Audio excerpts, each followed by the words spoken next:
जी, आज की क्लास में एक नया चैप्टर शुरू कर रहे हैं, लीवरेज। लीवरेज का मतलब क्या है?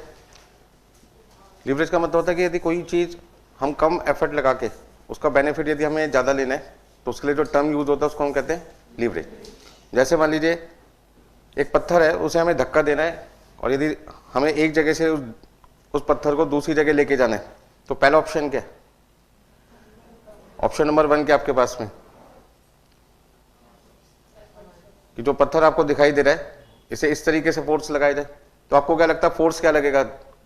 मेहनत क्या करनी पड़ेगी? ज़्यादा। लेकिन यदि इसी पत्थर को हटाने के लिए हम यहां पर लीवरेज का यूज करें, लीवर का यूज करें, तो हमारे को एफर्ट्स क्या लगाने पड़ेंगे? कम लगाने पड़ेंगे। अभी मान लीजिए जो आपको स्टोन दिखाई दे रहा है, पत्थर दिखाई दे रहा है, सपोज करते हैं 100 kg का है, तो यहां जो वेट लगाया जाएगा, जो वजन लगाया जाएगा इस पत्थर को हिलाने के लिए, क्या हमें 100 किलो के बराबर का वजन लगाना पड़ेगा? मुश्किल से ये जो बंदा हाथ यहाँ पे फोर्स लगाएगा उसे 100 किलो की जगह ज़्यादा ज़्यादा 15 से 20 किलो का वेट के बराबर का वजन लगाना पड़ेगा और पत्थर को आसानी से एक जगह से दूसरी जगह क्या कर सकते हैं? मूव कर सकते हैं। तो कहने का मतलब क्या है? ऑप्शन 2 और ऑप्शन 1 में फ़र्क क्या है? ऑप्शन 1 में यदि मुझे स्टोन को, पत्थर को एक जगह से दूसरी जगह मूव करना है, हटाना है, तो मेहनत क्या करनी पड़ रही है? ज़्यादा करनी पड़ रही है और बहुत ज़्यादा पावर लगाने के बाद भी थोड़ा सा ही जो आपका पत्थर है एक जगह से दूसरी जगह मूव करेगा। लेकिन यदि मैं इस टेक्निक का इस्तेमाल करता हूँ जहाँ पे मैंने एक रॉड ले रखी है और उस रॉड की मदद से मैं पत्थर को क्या कर रहा हूँ? हटा रहा हूँ, तो पत्थर का वजन ज़्यादा है और जो फोर्स लगाया जा रहा है वो फोर्स क्या होगा? कम। यहाँ पे जो बंदा है इसने अपनी पूरी ताकत लगा दी, जबकि इस पर्सन को देखो आराम से खड़ा है और सिर्फ अपनी जो मेहनत कर रहा है वो किससे कर रहा है? अपने हैंड से। क्या वो इस पर लटक गया? नहीं। तो यहाँ पे उसके एफर्ट्स कम है और यहाँ इसके एफर्ट्स क्या है? ज़्यादा। तो लीवरेज क्या है? एक ऐसी टेक्निक है जहाँ पर एक बिजनेसमैन ये जानना चाहता है कि हम थोड़े से एफर्ट्स लगाकर कैसे ज़्यादा प्रॉफिट कमा सकते हैं। एफर्ट्स का मतलब है गुड्स को बेचना। गुड्स को बेचने में एफर्ट्स लगती है और उससे बदले में क्या मिलता है आपको? प्रॉफिट मिलता है। तो जरा सी हम सेल्स करें, सेल बढ़े 10%, 15% और हमारा प्रॉफिट बढ़ जाए 40 से 50%, अच्छा लगेगा नहीं लगेगा? कि सेल मेरी बढ़ी सिर्फ कितने परसेंट?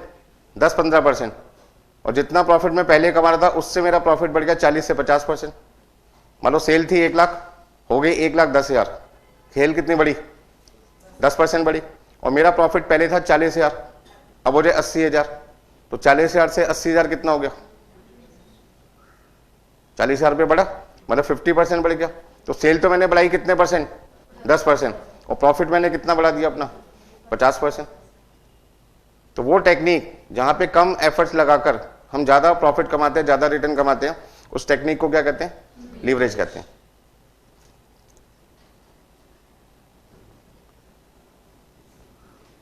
तो लीवरेज चैप्टर शुरू करने से पहले सबसे पहले हम बात करेंगे किसकी? इनकम स्टेटमेंट की। नोट करते जाइए आप भी। सबसे पहले हमें क्या करना है? गुड्स को बेचना है, मतलब कि सेल्स करनी है। उस सेल में से हम क्या माइनस करेंगे? अपनी वेरिएबल कॉस्ट, और फिर उसके बाद हम माइनस करेंगे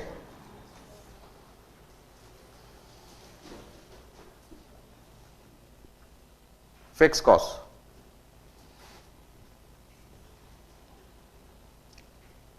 हाँ जी, वीसी का मतलब वेरिएबल कॉस्ट। चलो पूरा लिख देता हूं मैं नाम,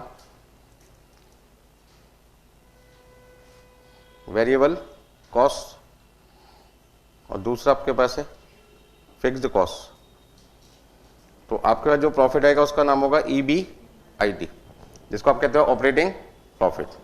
इसमें से हमें क्या माइनस करना है? इंटरेस्ट। तो हमारे पास आ जाएगा profit before tax. Profit before tax. Exam में कोई शॉर्ट फॉर्म यूज नहीं करना, 100% फुल फॉर्म यूज करना है। इसमें से क्या माइनस करना अपने? टैक्स। तो आपके पास आ जाएगा प्रॉफिट आफ्टर टैक्स।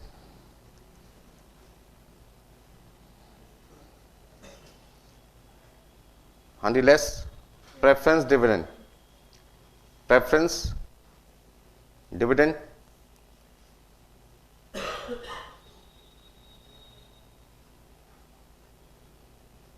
तो आपके पास क्या आ जाएगा?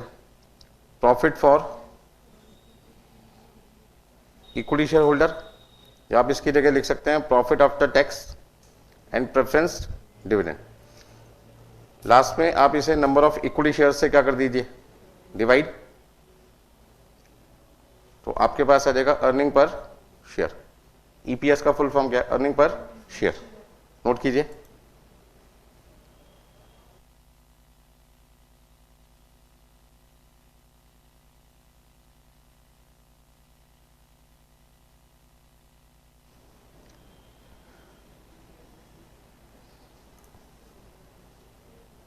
तो सेल में से हमने माइनस का वेरिएबल कॉस्ट, आपके पास आ जाएगा कंट्रीब्यूशन, माइनस करेंगे फिक्स कॉस्ट, आपके पास आएगा EBIT, minus interest, profit before tax, less tax, आपके पास आ जाएगा profit after tax. Profit after tax में से प्रेफरेंस डिविडेंड माइनस करना है, आपके पास आ जाएगा प्रॉफिट फॉर इक्विटी होल्डर, और उसे नंबर ऑफ इक्विटी शेयर से डिवाइड कर देंगे, आपके पास क्या आएगा, अर्निंग पर शेयर। अब पॉइंट यहां पर बनता क्या है कि जो प्रॉफिट हम कमाएंगे सेल करने के बाद, उसमें पहला प्रॉफिट का नाम क्या है, ईबीआईटी, उसको हम क्या कहते हैं, ऑपरेटिंग प्रॉफिट। और दूसरा प्रॉफिट हम किसके लिए कमा रहे हैं, इक्विटी होल्डर के लिए, क्योंकि किसी भी कंपनी में ऑनर कौन होते हैं, इक्विटी होल्डर। डिबेंचर होल्डर हो गया या बैंक हो गए या प्रेफरेंस होल्डर हो गए, ये लोग ऑनर नहीं होते। और जो कोई ऑनर नहीं है, आउटसाइडर हमारी नजर में, और यदि कोई पर्सन आउटसाइडर है तो हम उसके लिए ज्यादा सोचेंगे या कंपनी का जो ऑनर है उसके लिए ज्यादा सोचना चाहिए, कंपनी के ऑनर के लिए सोचना चाहिए। तो कंपनी जानना चाहती है कि जो सेल हम कर रहे हैं उस सेल से हमारे ऑपरेटिंग प्रॉफिट पे कितना बड़ा फर्क, ऑपरेटिंग प्रॉफिट के इंक्रीज या डिक्रीज होने से इक्विटी होल्डर पे क्या फर्क पड़ेगा। तो इक्विटी होल्डर का जो प्रॉफिट है उसे हम प्रॉफिट फॉर इक्विटी होल्डर ना कह के हम उसकी पहचान किससे करते हैं, अर्निंग पर शेयर से। क्योंकि यदि हम किसी को कहें इक्विटी होल्डर को हमने 1 लाख रुपए कमाया, तो वो सोचेगा मेरे लिए 1 लाख रुपए कमाया, जबकि 1 लाख रुपए किसका प्रॉफिट होता है, होल कंपनी का। तो कभी भी किसी पर्सन से बात करो तो उसे ये मत बोलो कि भाई हमने 1 लाख रुपए प्रॉफिट कमाया, उसे बोलो आपके लिए हमने 1 lakh divide by number of share 10,000, कितने रुपए प्रॉफिट कमाया, 10 रुपए। तो इक्विटी होल्डर को क्या लगेगा, मेरा प्रॉफिट 1 लाख है या मेरा प्रॉफिट 10 रुपए, 10 रुपए। तो हमेशा जब भी किसी पर्सन से बात करो ये सोच के बात करो कि आपको जो आंसर देना है उस पर्टिकुलर पर्सन के लिए आंसर देना है, ताकि आंसर सुनने के बाद उसको गलतफहमी ना हो, यार मुझे तो 1 लाख बताया था और अब कितना दे रहे हैं, 10 रुपए। तो गलतफहमी का शिकार बन जाएगा ना इक्विटी होल्डर, और उसका डिसीजन क्या हो जाएगा, गलत। यार ये कंपनी ने शुरू में इन्वेस्टमेंट करने से पहले कहा था प्रॉफिट 1 लाख कमाया, अब जब मैंने पैसा लगा दिया तो 10 रुपए दे रहे हैं, बेवकूफ बना रहे हैं मुझे। तो कभी भी आंसर दो तो किसका दो, पर्टिकुलर पर्सन का आंसर दो। तो कंपनी जानना चाहती है कि सेल के बढ़ने से कंपनी के ईबीआईटी पे कितना फर्क पड़ा, ईबीआईटी के बढ़ने से अर्निंग पर शेयर पे क्या फर्क पड़ा, कंपनी के सेल से डायरेक्टली अर्निंग पर शेयर पे कितना फर्क पड़ा, ये हम मेजरमेंट करना चाहते हैं। क्या करना चाहते हैं, मेजरमेंट। क्या जानना चाहते हैं आज की क्लास में हम, कि सेल के इंक्रीज या डिक्रीज होने पर, सेल के इंक्रीज या डिक्रीज होने पर कंपनी के ईबीआईटी पे कितना इंपैक्ट पड़ा। पहला इंपैक्ट क्या चेक करना चाहते हैं, सेल का ईबीआईटी पे। दूसरा इंपैक्ट क्या देखना चाहते हैं, जब सेल बढ़ेगी तो कहीं ना कहीं ईबीआईटी चेंज होगा, ईबीआईटी चेंज होगा तो कहीं ना कहीं अर्निंग पर शेयर भी चेंज होगा। तो दूसरा इंपैक्ट क्या देखना है, ईबीआईटी में फ्लक्चुएशन आने पर, ईबीआईटी में फ्लक्चुएशन आने पर अर्निंग पर शेयर पे कितना फर्क पड़ा। और तीसरा इंपैक्ट हम देखना चाहते हैं सेल के बढ़ने से डायरेक्टली अर्निंग पर शेयर पे कितना फर्क पड़ा। तो इन 3 चीज को जानने के लिए, 3 इंपैक्ट को जानने के लिए हमने जो टेक्निक यूज किया उसका नाम क्या है, लीवरेज टेक्निक। तो लीवरेज टेक्निक क्या बताता है कि सेल के जरा से बदलाव पर, सेल के जरा से बदलाव से ईबीआईटी पर या ईपीएस पर कितना इंपैक्ट पड़ा। पहला इंपैक्ट क्या देखना है, सेल का ईबीआईटी पे क्या इंपैक्ट है। दूसरा क्या देखना है, ईबीआईटी का ईपीएस पे क्या इंपैक्ट है। और तीसरा सेल का डायरेक्टली ईपीएस पे कितना इंपैक्ट है। तो इन 3 इंपैक्ट को, इन 3 रिजल्ट को जानने के लिए हमने लीवरेज टेक्निक का यूज करना है, और वहां पे 3 लीवरेज यूज होंगे। पहला कौन सा, यदि सेल का ईबीआईटी पे इंपैक्ट चेक करना है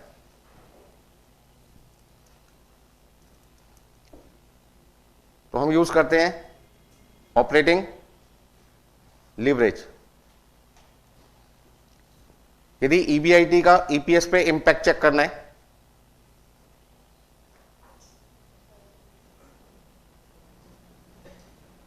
तो हमारा आंसर होगा फाइनेंशियल लीवरेज। और यदि हम सेल का अर्निंग पर शेयर पे डायरेक्ट इंपैक्ट देखना चाहते हैं तो लीवरेज का नाम होगा कंबाइंड लीवरेज, कंबाइंड लीवरेज। तो कितने तरीके के लीवरेज आपको इस पूरे चैप्टर में पढ़ने? 3 तरीके के पढ़ने, ऑपरेटिंग, फाइनेंशियल और कंबाइंड। देखिए एक तरीका तो ये होता है कि अर्निंग पर शेयर निकालने के लिए हम बार बार इनकम स्टेटमेंट बनाएं अलग अलग सेल पे, उसमें टाइम क्या लगता है? ज़्यादा। एक हमें शॉर्टकट टेक्निक मिल जाए कि यदि हम सेल 10% बढ़ाएं और हमारा अर्निंग पर शेयर 20% बढ़ जाए। ध्यान से सुनना, यदि मैं किसी कंपनी में इंटरव्यू देने गया और वहाँ पे पर्सन जो मेरा इंटरव्यू कंडक्ट कर रहे हैं उन्होंने कहा यदि हमारी सेल 10% बढ़ जाए, हमारी सेल आज 1 लाख है, 10% बढ़ गई, तो आप सबसे पहले बताइए हमारा ईपीएस कितना है? यदि हमारी सेल 10% बढ़ेगी तो हमारा ईपीएस नया वाला कितना होगा? नया वाला का मतलब 10% सेल बढ़ने के बाद। तो मेरे पास आंसर देने के 2 तरीके होंगे उस समय। पहला तरीका, मैं इनकम स्टेटमेंट बनाऊंगा, एक बार 10 लाख जो मेरी सेल थी 1 लाख उस पर, और एक बार किस पे बनाऊंगा? 10% सेल बढ़ने के बाद। उसमें टाइम क्या लगेगा? ज़्यादा लगेगा। और जो इंटरव्यू कंडक्ट कर रहा है वो कह रहा है यार तुम कोई और तरीका बताओ जिसमें समय क्या लगे? कम। तो फिर मैं उनको टेक्निक कौन सी बताऊंगा? लीवरेज। लीवरेज में मैं क्या कहूँगा? 10% सेल के बढ़ने से मेरा ईपीएस 20% बढ़ता है। मैंने कहा 10% सेल के बढ़ने से मेरा ईपीएस 20% बढ़ता है। यदि मेरा ईपीएस पहले 2 रुपये था तो 2 रुपये का 20% कितना हुआ? 40 पैसे। अब नया ईपीएस कितना होगा? 2 रुपये 40 पैसे। जो इंटरव्यू कंडक्ट कर रहा था वो खुद हिल गया, कहता इतनी जल्दी आंसर कैसे दे दिया? मैंने कहा नई टेक्निक का नाम क्या? लीवरेज। और कौन सा लीवरेज? Combined leverage. क्योंकि इस लीवरेज की मदद से मैं सेल का इंपैक्ट डायरेक्टली किस पे चेक कर सकता हूँ? ईपीएस पे कर सकता हूँ। तो ये एक तरीके की मॉडर्न टेक्निक है जिसका यूज एक बिजनेसमैन करता है सीधा सीधा सेल का इंपैक्ट किस पे देखने के लिए? Earning per share. तो जो इन्वेस्टर है वो बार बार इनकम स्टेटमेंट बनवाकर अपना टाइम वेस्ट नहीं करना चाहता, ना खुद करना चाहता, या जिससे इनकम स्टेटमेंट बनाएगा उसका भी टाइम वेस्ट होगा। हमने सीधा सीधा क्या ढूंढना है कि सेल का इंपैक्ट ईबीआईटी पे डायरेक्टली कितना है, ईबीआईटी का इंपैक्ट डायरेक्टली ईपीएस पे कितना है, सेल का impact directly earning per share पे कितना है। डायरेक्टली का मतलब समझ के, बिना बीच की कैलकुलेशन करे हम कहां तक पहुंचना चाहते हैं? एंड तक पहुंचना चाहते हैं। तो हर आंसर को निकालने के लिए एक ट्रेडिशनल अप्रोच है, पुरानी अप्रोच है, जिसमें इनकम स्टेटमेंट बनाकर हम शुरू से लेकर आखिर तक की सारी कैलकुलेशन करेंगे और लास्ट में कहां पे पहुंच जाएंगे? ईपीएस। दूसरी मॉडर्न टेक्निक है जिसका नाम क्या है? लीवरेज टेक्निक, जहां पर हम बार बार इनकम स्टेटमेंट नहीं बनाएंगे बल्कि लीवरेज निकालकर हम सीधा एंड रिजल्ट पर पहुंच जाएंगे। तो टाइम क्या लगेगा? कम लगेगा। अच्छा, कोई रिजल्ट में चेंज आएगा कि मैं ट्रेडिशनल से आंसर निकालूं या मॉडर्न अप्रोच से निकालूं? आंसर क्या रहेगा? सेम। फर्क बस किस पे? टाइम की सेविंग होगी। बात समझ में आ रही है? चलिए, नोट कर लिया सबने? करना है किसी ने? तो देखिए भाई, आपकी क्लास में जब आप एग्जाम में जा रहे हैं तो आपके ऊपर भी डिपेंड करता है कि आप ज्यादा मेहनत कर रहे हैं, रिजल्ट क्या रहा है? कम। मेहनत ज्यादा कर रहे हैं फिर भी बच्चा पास नहीं हो रहा है, या पास भी हो रहा है तो बहुत कम नंबर से पास हो रहा है, 40-45 के बीच में आ रहा है, एग्रीगेट नहीं बन पा रहा। दूसरे बच्चे क्या होते हैं? थोड़ा पढ़ते हैं, नंबर क्या लाते हैं? ज्यादा। तो थोड़ा पढ़ने का मतलब ये नहीं है कि 10 क्वेश्चन है एक ही क्वेश्चन करके जाना है। थोड़े पढ़ने का मतलब है कि जो भी पढ़ो वो एग्जाम तक रिटेन करके रखो माइंड में।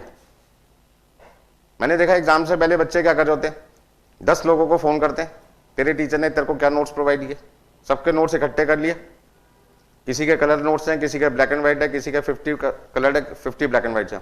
नोट्स इकट्ठे करने के बाद में बड़ा खुश हो जाता है कि मेरे को पूरी दुनिया के नोट्स मिल गए। अरे खोल के भी तो देख ले। खोल के तो देखता नहीं है, सिर्फ वो क्या करता है, मोबाइल की स्टोरेज में रख लेता है। उसका प्रिंट आउट तो निकालो, पढ़ना तो स्टार्ट करो, तब तो पता चलेगा उसके नोट्स में था क्या। तो आपने मटेरियल तो क्या कर लिया, पूरे इंडिया का इकट्ठा कर लिया, और खोल के किसी का भी नहीं देखा। जिससे आपने कोचिंग ली थी उसके नोट्स को भी हाथ नहीं लगा के देखा, क्योंकि उसको लगा यार ये बंदे ने तो पहले ही नोट्स दे दिए, अब जो दूसरी जगह से नोट्स आ रहे हैं वो ज्यादा इंपॉर्टेंट होंगे। ठीक है ना? तो मटेरियल इकट्ठा करके सारे मटेरियल को खोल के देखने में टाइम वेस्ट करने वाली बात होगी ना। मेहनत क्या कर रहे हो ज्यादा? सबके नोट्स क्या होते हैं? लगभग सेम ही होते हैं। ऐसा नहीं कि मैं लीवरेज में कुछ और पढ़ाऊंगा तो दूसरे टीचर ने कुछ और पढ़ाना, तीसरे ने कुछ और पढ़ाना, सबने क्या सेम ही है। बस एग्जाम्पल में फर्क हो सकता है, समझाने का तरीका अलग हो सकता है, लेकिन काम तो नोट्स तो क्या होंगे सबके? फॉर्मुला जो मैं बताऊंगा वही फॉर्मुला वो बताएंगे, वही फॉर्मुला तीसरा बंदा बताएगा, चौथा भी वही बताएगा। जब फॉर्मुला एक ही है तो एक ही रहेगा ना पूरे इंडिया में, पूरे हिंदुस्तान में। बात समझ में आ रही है? तो आप ना नोट्स के पीछे ना भागें, एफर्ट्स क्या लगाएं, कम ही लगाएं। जो भी नोट्स आपको मिल रहे हैं आप पहले उन सारे के सारे नोट्स को पढ़ें, ठीक है ना। आपने 10 नोट्स इकट्ठे कर लिए, 10 नोट्स को बार बार पढ़ रहे हो एक ही चैप्टर के लिए, एफर्ट्स क्या लगा रहे हो, ज़्यादा समय, ज़्यादा लगा नहीं लगा। यदि एक नोट्स को पढ़ने में 2 घंटे लग रहे हैं एक टीचर के, और आपने 10 नोट्स ले लिए 10 टीचर के, 20 घंटे लगा रहे हो। यदि एक कोई ढंग से समझा होता तो जो काम 20 घंटे में कर रहे हो वो काम कितने में कर लोगे, 2 घंटे में कर लोगे। तो लीवरेज टेक्निक है, वो कहते हैं कम एफर्ट्स में आप मैक्सिमम बेनिफिट कैसे ले सकते हो, ठीक है रे। नोट कर लिया यहां तक, इनकम स्टेटमेंट तक सारा। अब यहां से देखिए, तो सबसे पहले हम बात करते हैं लीवरेज की। लिखते जाओ फटाफट से आप भी।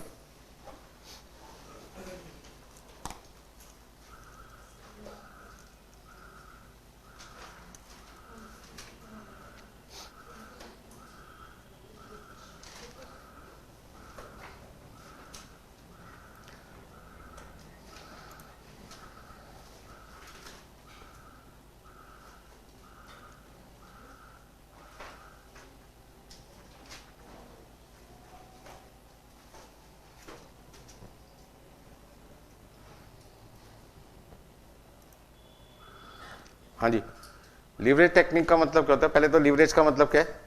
मैग्नीफाइज का मतलब किसी चीज को बढ़ा चढ़ाकर दिखाना, मतलब सेल का इंपैक्ट प्रॉफिट पे कितना आपको ज्यादा दिखाई दे रहा है, उसे हम क्या कहते हैं, लीवरेज।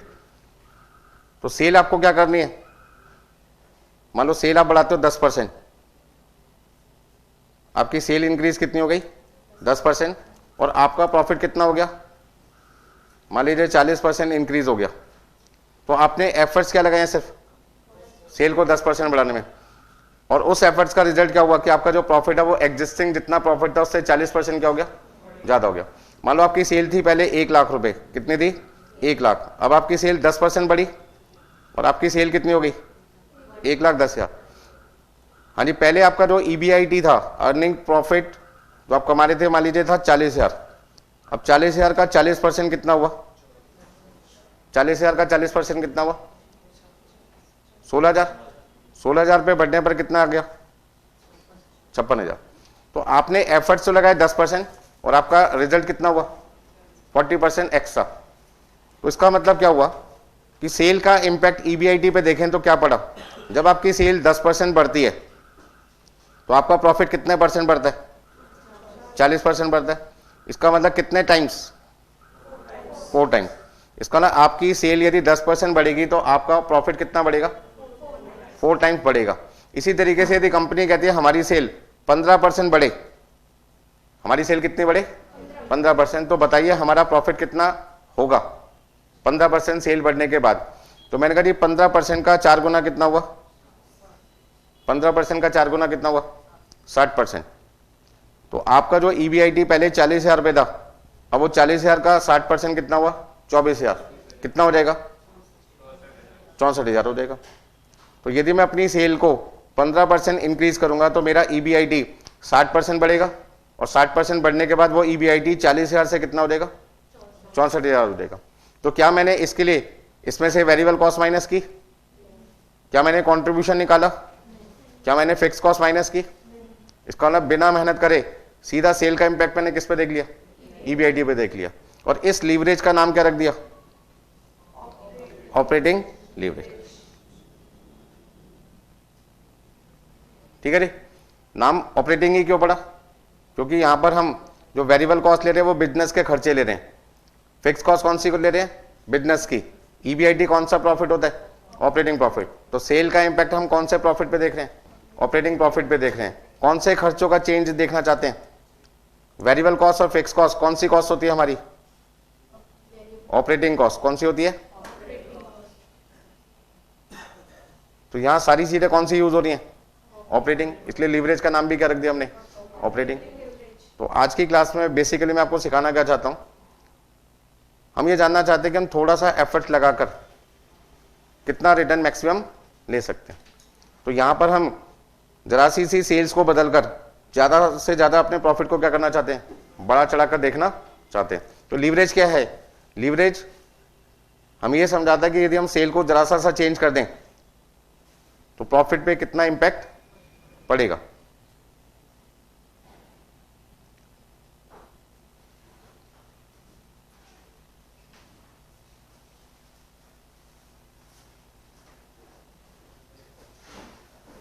चलिए, अच्छा यहां पे जो प्रॉफिट है,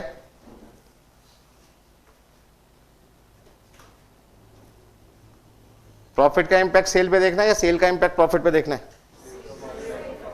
बोलो भाई, सेल्स का इंपैक्ट किस पे देखना है? प्रॉफिट पे। तो हमारे जो प्रॉफिट है,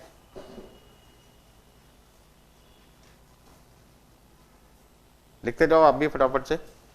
पहला प्रॉफिट कौन सा है जिसको हम देखना चाहते हैं? ईबीआईटी। और दूसरा प्रॉफिट आपके पास क्या है? Earning per share. ये दोनों चीजें मैं ऑलरेडी आपको अभी समझा चुका हूं। ईबीआईटी निकालने के लिए हमारा फॉर्मूला क्या होता है? सेल में से क्या माइनस करते हैं? Variable cost. आपके पास आ जाएगा कंट्रीब्यूशन माइनस क्या कर दोगे?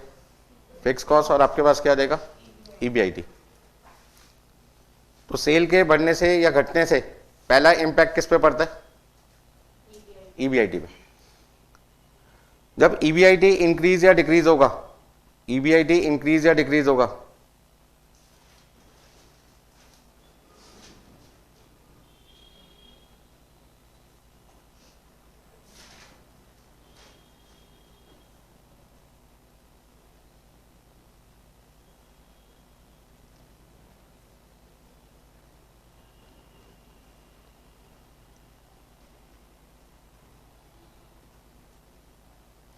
तो कहीं ना कहीं अर्निंग पर शेयर पे भी फर्क पड़ेगा।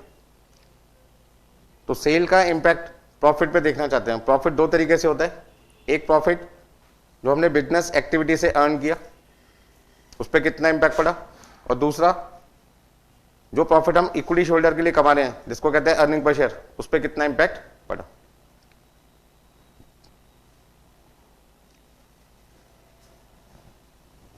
तो सेल का इंपैक्ट प्रॉफिट पे कितना पड़ा, उसको हमें डिटेल में स्टडी करना है। बहुत विस्तृत जानकारी चाहिए, मतलब डिटेल स्टडी करनी है। इसलिए टर्म यूज किया है मैग्नीफाइज। मैग्नीफाइज का मतलब क्या है? कोई चीज जो दिखाई नहीं दे रही, दूरबीन यूज करते हैं। दूर की चीज क्या करते हैं? पास में आराम से दिखाई देती है। मैग्नीफाई कर रहे हैं ना, मैग्नीफाई ग्लास रखे होते हैं उसमें। तो मैग्नीफाई का मतलब क्या? जो चीज थोड़ा सा इंपैक्ट दिखता है, हम उसको क्या करना चाहते हैं? आपको डिटेल में समझाना चाहते हैं कि यदि मैं सेल सिर्फ 2% बढ़ाऊं, 5% बढ़ाऊं, 10% बढ़ाऊं, तो क्या मेरा प्रॉफिट भी 5-10% ही बढ़ेगा? प्रॉफिट क्या होगा? ज्यादा बढ़ेगा। ठीक उसी तरीके से जैसे एग्जाम में यदि बच्चे ने लीवरेज टेक्निक यूज किए पढ़ने में, तो उसे कम एफर्ट्स लगा के रिजल्ट क्या मिलेगा? ज्यादा। भाई आप सबसे पहले जब एग्जाम में जा रहे हैं तो पास्ट ईयर के सजेस्टेड पे फोकस करो। पूरा एक दिन का समय किस पे लगाओ? सजेस्टेड पे। सजेस्टेड का मतलब क्या? जो पुराने पेपर आ चुके हैं उनका पैटर्न समझो। इंस्टीट्यूट ने कौन सा क्वेश्चन कंपलसरी कर रखा है, कौन सा ऑप्शनल है, क्या चॉइसेस मेरे को मिलेगी। बच्चा पढ़ के नहीं जाता, उसको सीधा पेपर में चला जाता है। जब पेपर उसके सामने आता है तो उसको पता ही नहीं चलता कि भाई 5 में से 4 क्वेश्चन करने थे या 5 ही करने थे, या 8 में से 5 करने या 4 करने, 3 करने, कितने करने। यदि वो सारी चीजें समझ के जाएगा तो उसकी स्ट्रैटेजी एग्जाम में जैसे वो एंटर करेगा, उसको पता है पहले कौन सा क्वेश्चन करना है, बाद में कौन सा करना है, जिसमें समय कम लगना है, मार्क्स ज्यादा मिलने हैं। यदि मैं वो टेक्निक यूज करके जा रहा हूँ जिसे की फैक्टर टेक्निक कहते हैं, तो मेरे को समय क्या लगेगा? कम, और मार्क्स क्या आएंगे? ज्यादा। बट उसने पेपर को स्टडी नहीं किया, उसने स्टार्ट कर दिया उस क्वेश्चन से जिसमें मार्क्स उसको कम मिल रहे हैं और समय क्या लग रहा है? ज्यादा।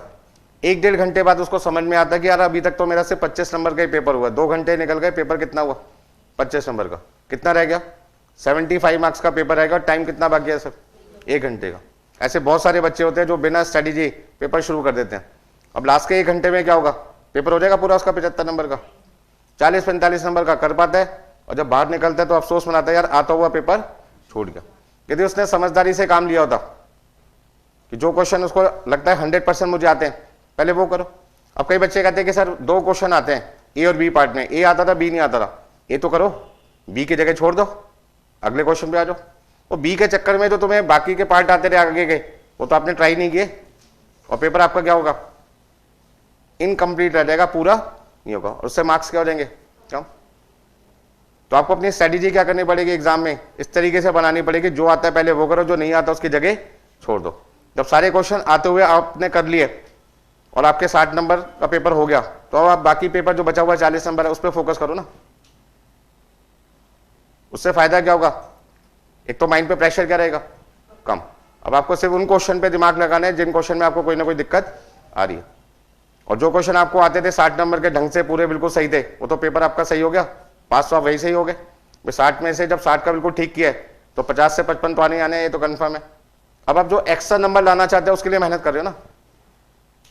आपको अपनी टेक्निक क्या करनी पड़ेगी, देखनी पड़ेगी एग्जाम में जाने से पहले कि पेपर का पैटर्न क्या चल रहा है, कौन से क्वेश्चंस बार बार आ रहे हैं, किस चैप्टर में से बार बार आ रहे हैं, उन पे फोकस क्या करो ज्यादा, उन पे मेहनत ज्यादा करो। जो चैप्टर 5-10 अटेम्प्ट में से एक ही बार आता है करके वो भी जाओ, लेकिन उस पर टाइम क्या लगाओ, कम। दूसरे चैप्टर्स पर टाइम क्या लगाओ, ज्यादा। अब आपको पता है कॉस्टिंग के पेपर में मार्जिनल स्टैंडर्ड बजट मेन है, तो इन पे मेहनत क्या करो, ज्यादा करो। यूनिफॉर्म कॉस्टिंग कभी कभी आता है, उस पर तो लगा दिया आपने 5 घंटे, मार्जिनल कॉस्टिंग के रिवीजन में 1 घंटे लगाया या 2 घंटे लगाया। आपने कहा ये तो ग्रुप 1 में पढ़ रखा है, मुझे पढ़ने की जरूरत ही नहीं है। बात समझ रहे हो? तो ये मत सोचो कि यार ग्रुप 1 में पढ़ा था, ग्रुप 2 में पढ़ने की जरूरत नहीं है। 2 में भी तो मार्क्स मिलेंगे, तो 2 में भी तो पढ़ना पड़ेगा। बहुत सारे बच्चे तो सीरियस ही नहीं होते, वो कहते हैं यार सब पढ़ रखा है। वो धीरे धीरे क्या होता है, जब आपकी आदत बन जाती है यार ये तो मेरे को सब कुछ आता है, पढ़ने की जरूरत ही नहीं है, तो जब वो एग्जाम में क्वेश्चन आते हैं वो फॉर्मूले ही याद नहीं आते, क्योंकि टाइम गैप हो जाता है ना। और टाइम गैप का नतीजा क्या हुआ, समय क्या लग रहा है आपको, ज्यादा लग रहा है। वही चीज यदि आपने पहले पढ़ रखी होती रेगुलर बेसिस पे तो समय क्या लगता, कम। और फटाफट से क्वेश्चन देख के आपको याद आ जाएगा ये तो क्वेश्चन ऐसे करना था, ऐसे शुरू करना है, ऐसे वर्क नोट्स बनेंगे, ऐसे खत्म करना है। कॉस्टिंग के अंदर दिक्कत क्या आएगी मेन, शुरू कैसे करना है, खत्म कैसे करना है। एफएम के अंदर आपको क्या ध्यान रखना होता है कि क्या पूछा है उसके लिए कौन सा फॉर्मूला सुटेबल है। यहाँ पे फॉर्मूले बहुत होते हैं, हर चैप्टर में 5-10 फॉर्मूले तो होते ही हैं। तो आपको सिर्फ क्वेश्चन देख के ये पता लगाना है क्या पूछा है, पहला पॉइंट क्या है, क्या पूछा और उसके लिए कौन सा फॉर्मूला सुटेबल है। ठीक है जी, चलिए। तो लीवरेज का मतलब क्लियर हुआ, किसी चीज का इंपैक्ट दूसरे पर कितना हुआ उसको डिटेल में देखना। तो सबसे पहले हम यहां पे बात कर रहे हैं लीवरेज में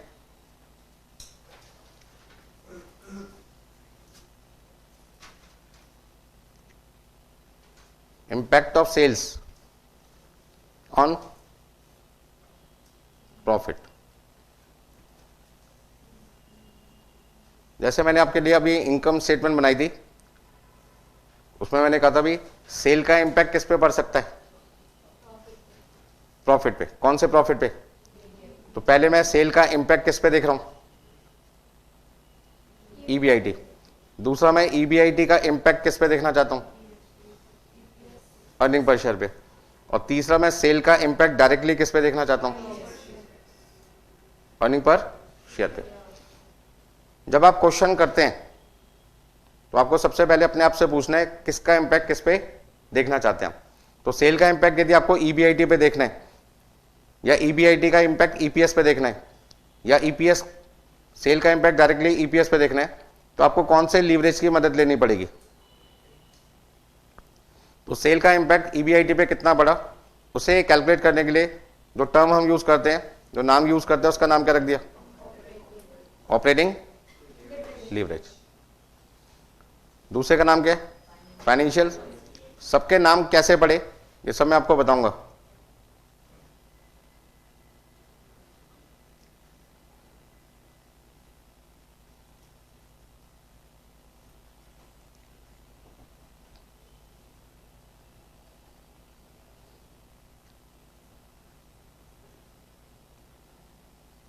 हाँ जी, सेल का इंपैक्ट ईबीआईटी पे कितना बड़ा, उसे जानने के लिए जो टर्म यूज कर रहे हैं उसका नाम है ऑपरेटिंग लीवरेज। और ऑपरेटिंग लीवरेज निकालने का कोई ना कोई क्या होगा, फॉर्मूला।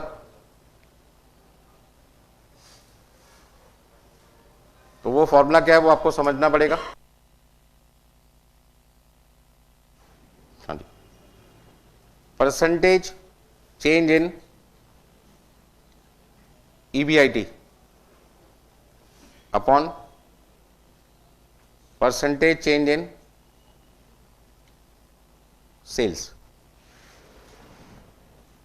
जैसे अभी आपके सामने एक एग्जांपल लिया था जिसमें सेल हमारी 10% बढ़ी थी और हमारा ईबीआईटी 40% बढ़ा था। तो ऊपर मैंने 40% लिखा था, नीचे 10% लिखा था, और आंसर कितना लिखा था 4 टाइम। तो इसका ना लीवरेज के जो आंसर्स होते हैं वो किस में निकलते हैं, टाइम्स में निकलते हैं। क्यों? क्योंकि यहाँ पे डिनोमिनेटर की वैल्यू कम होती है और न्यूमरेटर की वैल्यू ज्यादा होती है। नेक्स्ट आपके पास है फाइनेंशियल लीवरेज। इसको निकालने के लिए जो फॉर्मूला है वो है percentage change in EPS upon percentage change in EBIT।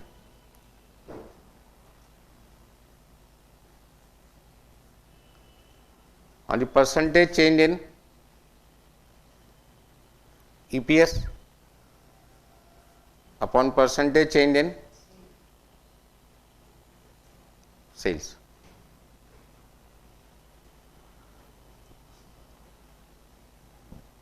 आप एक काम कर सकते हैं, यदि मैं इन दोनों को मल्टीप्लाई करूं 2 मिनट के लिए, लिखना नहीं, यदि मैं इन दोनों को मल्टीप्लाई कर दूं तो क्या ये फॉर्मूला बनता है?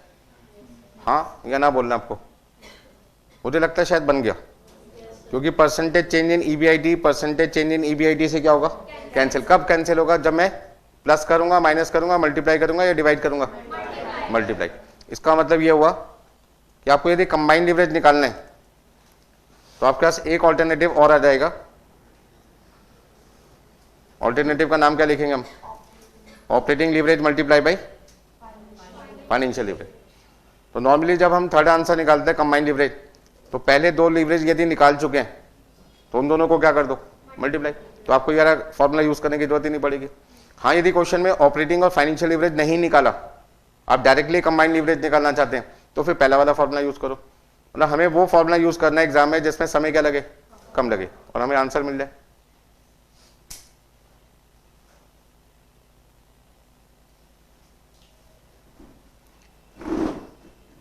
तो कोई भी बिजनेसमैन ये जानना चाहते हैं थोड़े से एफर्ट्स लगाकर हमने कितना ज्यादा रिजल्ट अर्न किया, कमाया प्रॉफिट। एफर्ट्स हमेशा क्या होने चाहिए, कम होने चाहिए, और उसका रिजल्ट क्या होना चाहिए, ज्यादा से ज्यादा। ठीक है ना? कई बार आपने देखा होगा लोग पूरे दिन से लेकर रात तक पढ़ते रहते हैं लाइब्रेरी में। कई बच्चे लाइब्रेरी जाके पढ़ते हैं, वहां सुबह 7 बजे लाइब्रेरी खुलती है, 7 बजे आके बैठ जाते हैं, रात को 9 बजे बंद होती है, 9 बजे तक पढ़ते रहते हैं। सुबह 7 बजे से लेकर रात के 9 बजे तक लाइब्रेरी के अंदर पढ़ रहे हैं, रिजल्ट आ रहा है, पास नहीं हो पा रहे। ऐसा क्यों? मेहनत तो उन्होंने इतनी की, 7 से 9 में 14 घंटे हो गए, 7 से 7 12 प्लस 2 14 घंटे, फिर वो बच्चा पास क्यों नहीं हो पाया? मेहनत तो उसने इतनी कर दी। और एक बच्चा से 2-3 घंटे रोज पढ़ता है, जॉब भी कर रहा है, 2-3 घंटे पढ़ता है और फिर भी अच्छे नंबर से पास हो जाते हैं। कौन सा स्टूडेंट ज्यादा बढ़िया निकला? जॉब भी कर रहा है, पैसे भी कमा रहा है, रोज के 2-3 घंटे पढ़ता है और उसके बाद भी एग्जाम में पास हो गया। तो लेस एफर्ट्स किसने लगाए? सेकंड पर्सन ने। टाइम भी 2-3 घंटे रोज का डिवोट किया और पास भी हो गया। और जो बंदा रोज के 14 घंटे लगा रहा है, 6 के 6 महीने लगा रहा है, फिर भी पास नहीं हो रहा है। ऐसा क्यों? वो क्या करता है? प्रैक्टिस नहीं करता, सिर्फ रजिस्टर भरे जा रहे। कैसे प्रैक्टिस कर रहे हैं? सामने सॉल्यूशन है, देख देख के लिख लेता है। कई बच्चे 4-5 कलर के मार्कर ले लेते हैं, हाईलाइटर। बुक मिली, पहली लाइन ग्रीन कलर की, दूसरी लाइन ऑरेंज कलर की, तीसरी लाइन पिंक कलर की, उसे वो लाइन का कलर ही चेंज करता रहता है। लाइन के अंदर क्या लिखा है पता ही नहीं। घर वाले जाके देखते रजिस्टर खोल के, अरे बच्चे ने तो आज पूरा रजिस्टर भर दिया, पूरी बुक उसने कलरफुल कर दी। इसका मतलब बच्चा पढ़ के आया। वो पढ़ के थोड़ी आया, पेंटिंग करके आया, वो तो कलरिंग करके आया। ऐसे बहुत सारे बच्चे लाइब्रेरी में देखते हैं मुझे, जब मैं अपने टाइम पे पढ़ता था, वो कलर ही करते रहते थे। मैंने कहा तूने लाइन पढ़ ली? कह रहा वो तो पढ़ लेंगे, पहले ये तो देख लो क्या पढ़ना है। तो मैंने कहा तूने सारी लाइनें तो कलर कर दी, पढ़ी कौन सी लाइन फिर? बात समझो? तो उसने टाइम तो वेस्ट किया, लेकिन कहां पे? से कलर करने में। उसका रिजल्ट क्या हुआ? एग्जाम में सिर्फ उसको कलर तो याद आएंगे, कौन कौन से कलर मैंने यूज किए थे, लेकिन उसको ये थोड़ी पता उस कलर के नीचे जो लिखा था वो क्या लिखा था। और जिसने 2-3 घंटे पढ़ा उसने कलर वलर कुछ नहीं किया, जब उसने पढ़ा कि क्या लिखा है। जो पढ़ेगा वही तो एग्जाम में लिख के आएगा। बात समझ में? तो लीवरेज टेक्निक क्या कहता है? कम मेहनत करो, रिजल्ट क्या लाओ? ज्यादा। और कैसे लाएं उसे सीखना है इस चैप्टर में। तो आप भी अपनी स्ट्रेटेजी क्या करो, ऐसे करो। कई बच्चे कहते हैं सर आपने कलर नोट्स नहीं दिए इसलिए मजा नहीं आ रहा पढ़ने में। फॉर एग्जाम्पल, तो मैंने कलर नोट्स बना दिया, मैंने कब नंबर डबल आएंगे? अरे पढ़ना तो भैया तुम्हें पड़ेगा, पेपर जो एग्जाम में आएगा वो क्या कलर आएगा? पेपर तो कौन सा आता है? Black and white. अब black and white question paper आएगा, आपका इंटरेस्ट तो वैसे ही नहीं आएगा क्वेश्चन पढ़ने में, जब इंटरेस्ट ही नहीं आएगा तो पढ़ोगे कैसे? तो इंस्टीट्यूट को आपको मेल करनी चाहिए कि भैया कलर पेपर बनाओ, तो इंटरेस्ट आएगा, अदरवाइज हमारा इंटरेस्ट नहीं आएगा, हम तो पेपर नहीं देंगे, और देंगे भी तो पास नहीं होंगे। बात समझो, बेकार की बातें होती है बच्चों की, ठीक है ना। यदि इतना ही कलर चाहिए तो भैया जब रोटी खाते हो उसमें भी 2-3 कलर मिला दो, पानी पी रहे हो उसमें भी कलर मिला दो। कहने का मतलब क्या, जहां रिक्वायर्ड है वहां की कलर की रिक्वायरमेंट है ना, जहां जरूरत ही नहीं है वहां क्यों दिमाग लगा रहे हो अपना। क्वेश्चन जिस फॉर्म में आता है क्वेश्चन को समझो, अब वो ब्लैक एंड व्हाइट में लिखा है या कलर में लिखा है इससे क्या लेना देना, ठीक है ना। तो आपको यहाँ पे एफर्ट्स क्या लगाना है क्वेश्चन को समझने में। अब जो बंदा 14 घंटा पढ़ रहा वो भी पास नहीं हो रहा, और 2.5-3 घंटे वाला पास भी हो गया, तो उसकी टेक्निक क्या थी, मुझे पढ़ के पास होना है, और उसकी टेक्निक क्या थी, सिर्फ रजिस्टर भरना है और बुक को क्या करना है, कलर करना है। तो आपकी कौन सी टेक्निक है दोनों में से, आपको खुद डिसाइड करनी पड़ेगी। है कोई ऐसा बच्चा जो भाई कलर ही करता रहता है पूरे दिन? होंगे बहुत सारे बच्चे, बताएगा कोई नहीं, ठीक है ना। चलिए,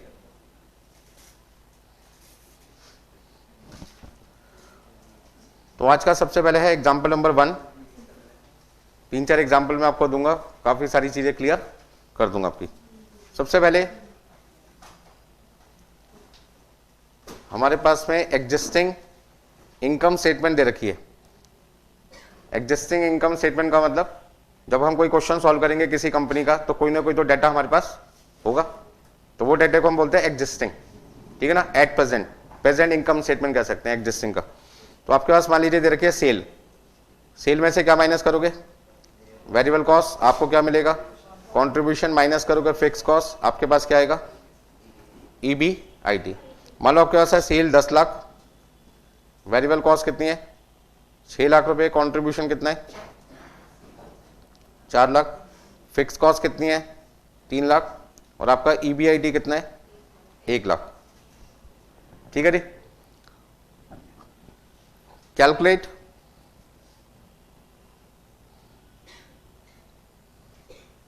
ऑपरेटिंग लीवरेज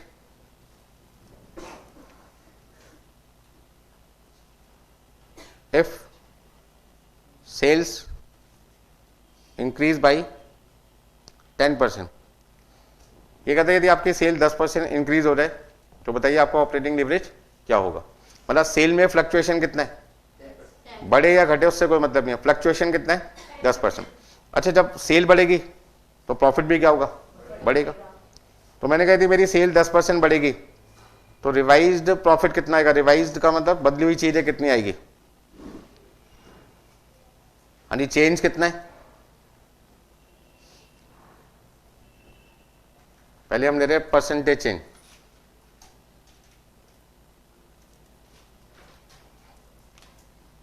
या चलो पहले चेंज लिख लेते हैं, बाद में परसेंटेज चेंज लिख लेते हैं।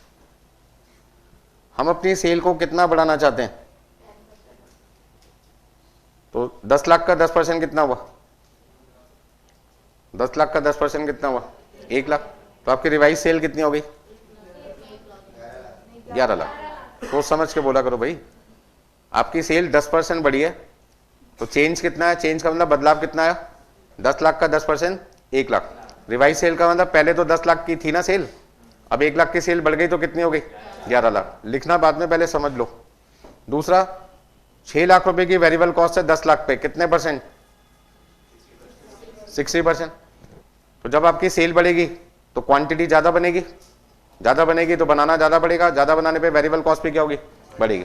तो 11 लाख का 60%, 11 लाख का 60%, 6,60,000, तो कंट्रीब्यूशन कितना आ जाएगा 4,40,000।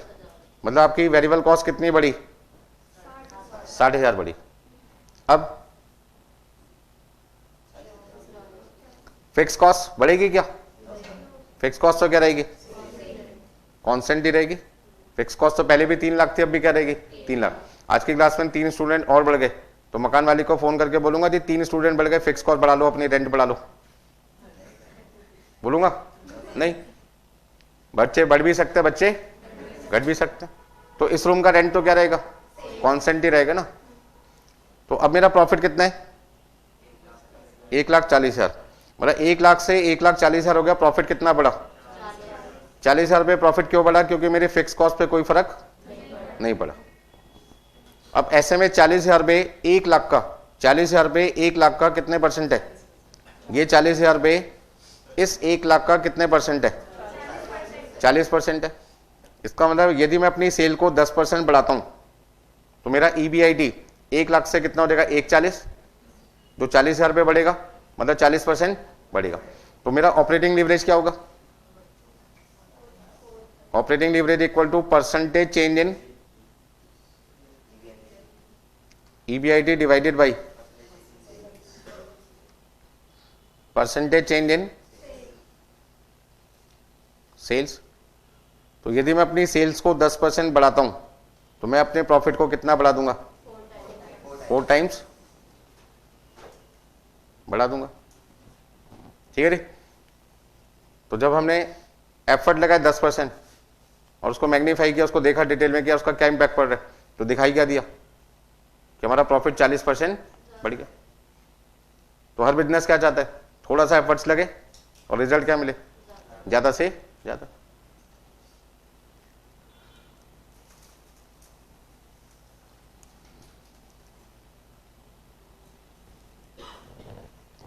हाँ, कोई दिक्कत इसमें? चैप्टर बहुत ही सिंपल है, बहुत सिंपल का मतलब सिर्फ 3 फॉर्मूले, उन्हीं का इस्तेमाल करके जो चीज मिसिंग होगी क्वेश्चन में वो आपको ढूंढकर निकालनी है। Second point, using operating leverage. किसको यूज करना है? ऑपरेटिंग लीवरेज को। फाइंड परसेंटेज चेंज इन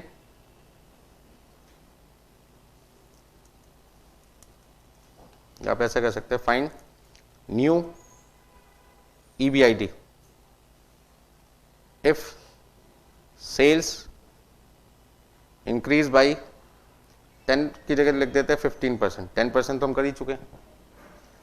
यदि मेरी सेल 15% बढ़े तो मैं जानना चाहता हूं मेरा नया EBIT कितना होगा। क्या ढूंढना चाहता हूं? सेल यदि 15% बढ़े तो मेरा नया EBIT कितना होगा। नया EBIT का मतलब जो रिवाइज EBIT आएगा वो कितना होगा, ऐसा ढूंढना है। तो अभी जो आपको रिवाइज EBIT दिखाई दे रहा है वो तो कब दिखाई दे रहा है? जब आपकी सेल 10% बढ़ी थी। अब मैं 10% की जगह कितना लेना चाहता हूं? 10 की जगह कितना लेना चाहता हूं? और यहां पे आंसर तो चेंज हो जाएगा ना। ये आंसर किसका है? 10% का। मैं किसका देखना चाहता हूं? 15% का। तो 15% का आंसर कितना होगा वो आपको ढूंढकर बताना है। किसकी मदद से?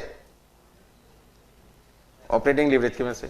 तो यहां पे मेरे पे 2 ऑप्शन थे। पहला ऑप्शन कि मैं दोबारा से इनकम स्टेटमेंट बनाऊं और वहां मैं अपनी सेल कितनी बढ़ा के दिखाऊं? 15%। कितनी परसेंट बढ़ा के दिखाऊं? 15%। तो यहां पे मेरी सेल कितनी हो जाएगी? 10 लाख का 15% 1.5 लाख, और मेरी रिवाइज सेल कितनी हो जाएगी? 11,50,000। फिर 11,50,000 का 60% वेरिएबल कॉस्ट माइनस करूंगा, कॉन्ट्रीब्यूशन आएगा, और उसमें से 3 लाख के फिक्स कॉस्ट माइनस करूंगा। मेरे पास क्या आ जाएगा? रिवाइज्ड EBIT आ जाएगा। नया EBIT आ जाएगा जो 15% सेल इंक्रीज होने के बाद है। एक तरीका तो ये। दूसरा तरीका, मुझे क्वेश्चन में क्या कहते हैं? ऑपरेटिंग लीवरेज का यूज करके आंसर दीजिए। अब यदि ऑपरेटिंग लीवरेज का यूज करके आंसर देना है तो कैसे दूंगा? Answer number 2 solution. Operating leverage का फॉर्मूला भी आपने क्या लिखा था? परसेंटेज चेंज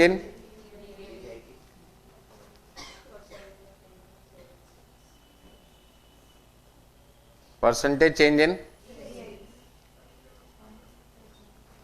अब ऑपरेटिंग लीवरेज क्वेश्चन में निकाल चुके हैं? निकालना है? निकाल चुके हैं। कितना निकाला था आपने? आंसर निकाला था 4 टाइम्स। तो आपने यहां पे लिखा 4। हाँ जी, परसेंटेज चेंज इन EBIT आपको नहीं पता, लेकिन सेल अब आपकी कितनी बढ़ गई है, तो क्रॉस मल्टीप्लाई कर सकते हैं। यदि मैं क्रॉस मल्टीप्लाई करूंगा तो मेरे पास क्या आ जाएगा? Therefore percentage change in EBIT आ जाएगा कितना? 4 मल्टीप्लाई बाई 15%। इसका मतलब यदि मैं अपनी सेल को 15% बढ़ाऊंगा तो मैं अपना EBIT कितना बढ़ाऊंगा? 60%। तो ऐसे में रिवाइज EBIT कितना आएगा? रिवाइज का मतलब न्यू EBIT, न्यू EBIT बराबर होगा एग्जिस्टिंग EBIT के, एग्जिस्टिंग EBIT। अच्छा, सेल बढ़ रही है तो प्रॉफिट बढ़ेगा घटेगा? बढ़ने के लिए साइन कौन सा लगेगा? प्लस। अच्छा, यदि सेल कम होगी तो प्रॉफिट भी क्या होगा? तो साइन कौन सा लगेगा? माइनस का। रटना नहीं है, समझना है। जब सेल बढ़ती है तो प्रॉफिट भी बढ़ता है, जब सेल घटती है तो प्रॉफिट भी घटता है। तो बढ़ने के केस में प्लस का साइन, घटने के केस में minus. Percentage change in EBIT। तो आपका EBIT पहले कितना था? 40,000 पे, 40,000 था, कितना था? 1 लाख था, तो 1 लाख लिख दो। हाँ जी, एग्जिस्टिंग EBIT था 1 लाख, 60% बढ़ा दो इसमें, तो आपका आंसर कितना हो जाएगा? 1,60,000। आंसर को यदि हम वेरीफाई करके देखना चाहते हैं कि क्या ये बात सही है, तो आपकी पहले सेल कितनी थी? पहले सेल कितनी थी? 10 लाख। 10 लाख में कितने परसेंट सेल बढ़ी थी? 15%। तो आपकी सेल कितनी हो गई थी? 11,50,000। Less variable cost, variable cost कितनी है? 60% ऑफ 11,50,000। कितना लिखूं?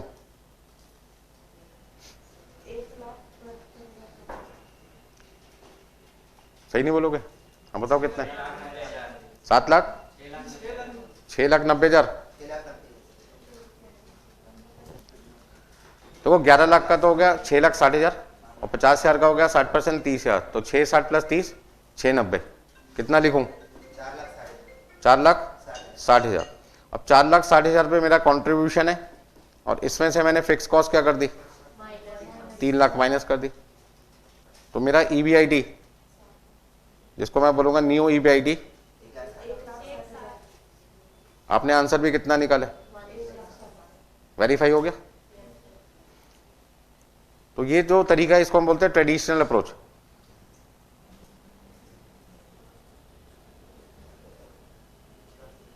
ठीक है ना? और दूसरा कौन सा है? मॉडर्न अप्रोच, जिसमें आपको इनकम स्टेटमेंट बराबर मतलब बार बार बना के देखने की जरूरत नहीं है। अब यदि मुझसे कोई पूछे थी आपकी सेल 20% बढ़ी, सेल 20% बढ़ी, ओरली आंसर निकालना है। तो यदि सेल 20% बढ़ेगी तो 4 गुना कितना हुआ? 80%। EBIT कितना बढ़ेगा? 80%। पहले EBIT कितना था? 1 लाख। 80% 80,000। नया EBIT 1,80,000। ओरली हो गया ना? तो हमें इनकम स्टेटमेंट बनाने की जरूरत नहीं है। चलिए, ये तो छोटा सा आंसर था, क्योंकि सेल और EBIT के बीच में ज्यादा कैलकुलेशन नहीं है, तो ट्रेडिशनल से भी जल्दी आंसर निकल जाएगा और न्यू टेक्निक से भी जल्दी। ज्यादा फायदा कहाँ होगा? ज्यादा फायदा कहाँ होगा? फाइनेंशियल लीवरेज में या कंबाइंड लीवरेज में, जहां पे सेल से डायरेक्टली किस पे पहुंच सकते हो? EPS पे। अब सेल से EPS के बीच में बहुत सारी चीजें होती हैं, तो उसमें समय क्या लगता है? ज्यादा। और यदि मैं सेल से डायरेक्टली EPS पे पहुंच जाऊंगा कंबाइंड लीवरेज की मदद से, तो टाइम क्या लगेगा? कम। भाई मुझे तो आंसर चाहिए सही, कैसे भी निकालूं। ठीक है ना भाई? दोबारा से रिपीट करना कुछ इसमें, नोट कर लीजिए फटाफट से।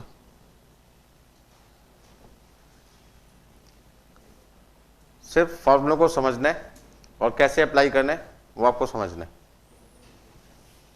फॉर्मूले कैसे बने वो मैं आपको समझा ही रहा हूं। किसका इंपैक्ट किस पे देखना है? सेल का इंपैक्ट EBIT। तो जिसका इंपैक्ट देखना है वो सेल है, किस पे देखना है? EBIT। तो डिनोमिनेटर बनता बेस का मेरा सेल, इसलिए डिनोमिनेटर में सेल को रखा और क्या देखना है? EBIT पे कितना फर्क पड़ा, उसको न्यूमरेटर में रखा। अब क्वेश्चन ये बनता है, नोट कर लिया सबने? यहां तक करना है किसी ने?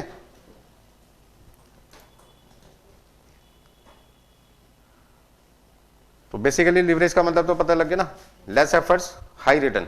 कम मेहनत करके हम ज्यादा प्रॉफिट कैसे कमा सकते हैं, उस टेक्निक के लिए हमने नाम क्या रख दिया? लीवरेज।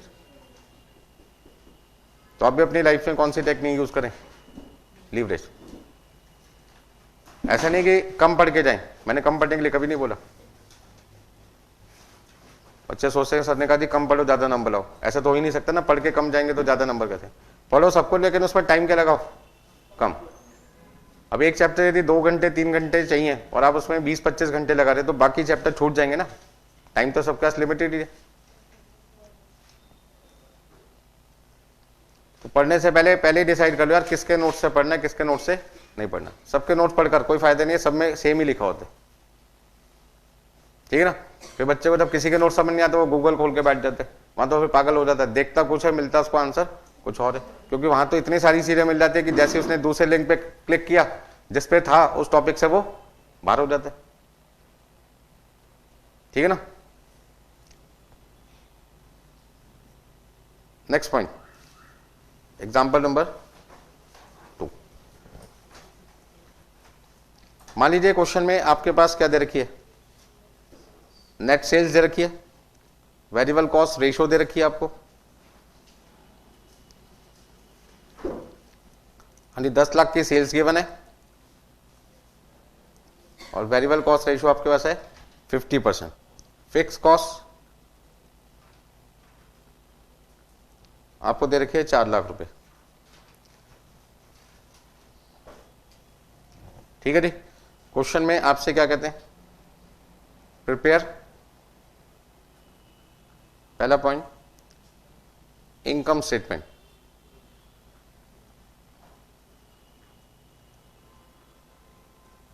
हाँ जी। दूसरा पॉइंट आपसे कह रहे हैं कैलकुलेट ऑपरेटिंग लीवरेज, हाँ जी। तीसरा पॉइंट आपसे पूछ रहे हैं find new EBIT if sales increase by 20%। यदि हम अपनी सेल्स को 20% बढ़ाएं तो हमारा नया EBIT कितना होगा, ये आपको क्वेश्चन में बताना है। नोट कर लीजिए फटाफट से।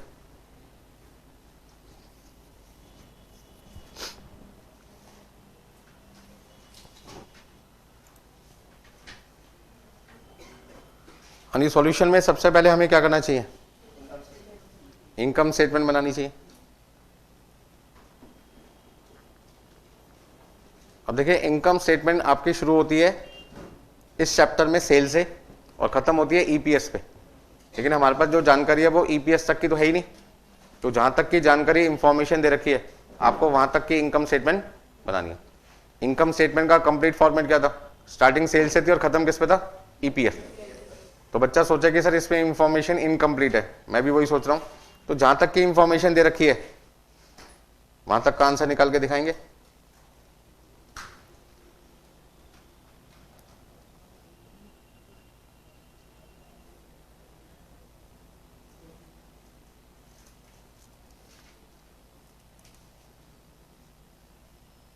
चलिए बताओ भाई कितना लिखो, सेल 10 लाख, वेरिएबल कॉस्ट कितनी है 50%, किसका 10 लाख का, कितना लिखूं, तो कंट्रीब्यूशन 5 लाख, फिक्स कॉस्ट कितनी गिवन है, तो EBIT 1 लाख। पहला आंसर आपका हो गया, ठीक है जी, 1 नंबर मिल गया आपको, ठीक है जी। अब जो दूसरा पार्ट है वो मान लीजिए 3 नंबर का, क्या निकालना है, ऑपरेटिंग लीवरेज। अब ऑपरेटिंग लीवरेज निकालने के लिए जो फॉर्मूला मैंने आपको सिखाया था, ऑपरेटिंग लीवरेज निकालने के लिए जो फॉर्मूला मैंने आपको सिखाया वो तो क्या है, परसेंटेज चेंज। चेंज के लिए डेल्टा वर्ड यूज कर सकते हैं, percentage change in EBIT upon percentage change in sales. अब इसके लिए मुझे 2 परसेंटेज चाहिए होगी, एक EBIT में कितना परसेंट है और एक सेल में कितना है। तो क्या वो दोनों परसेंटेज हमें इस क्वेश्चन में दे रखी है, हाँ परसेंटेज दे तो रखी है 20%, लेकिन वो कब है, ऑपरेटिंग लीवरेज निकालने के बाद। इसका मतलब इसका यूज ऑपरेटिंग लीवरेज निकालने के बाद करना है, ना कि पहले। तो अब आप बताइए क्या करूं। एक तरीका तो ये है कि मैं यहां पर एक रिवाइज्ड इनकम स्टेटमेंट बनाऊं, अपनी एजम्पशन लेके कि मेरी सेल 10% बढ़ रही है। कितनी बढ़ रही है, 10%, 15%, 18%, 25%, कोई भी परसेंटेज आप अपने मन में ले सकते हैं। तो यदि मैं अपनी सेल को 10% बढ़ाऊंगा तो फिर मेरे को EBIT पे कितना फर्क पड़ा हो, जैसे मैंने पिछले क्वेश्चन में 1 परसेंटेज निकाली थी वैसे निकालूंगा, और यहां पे लिखकर फिर क्या निकालूंगा, ऑपरेटिंग लीवरेज।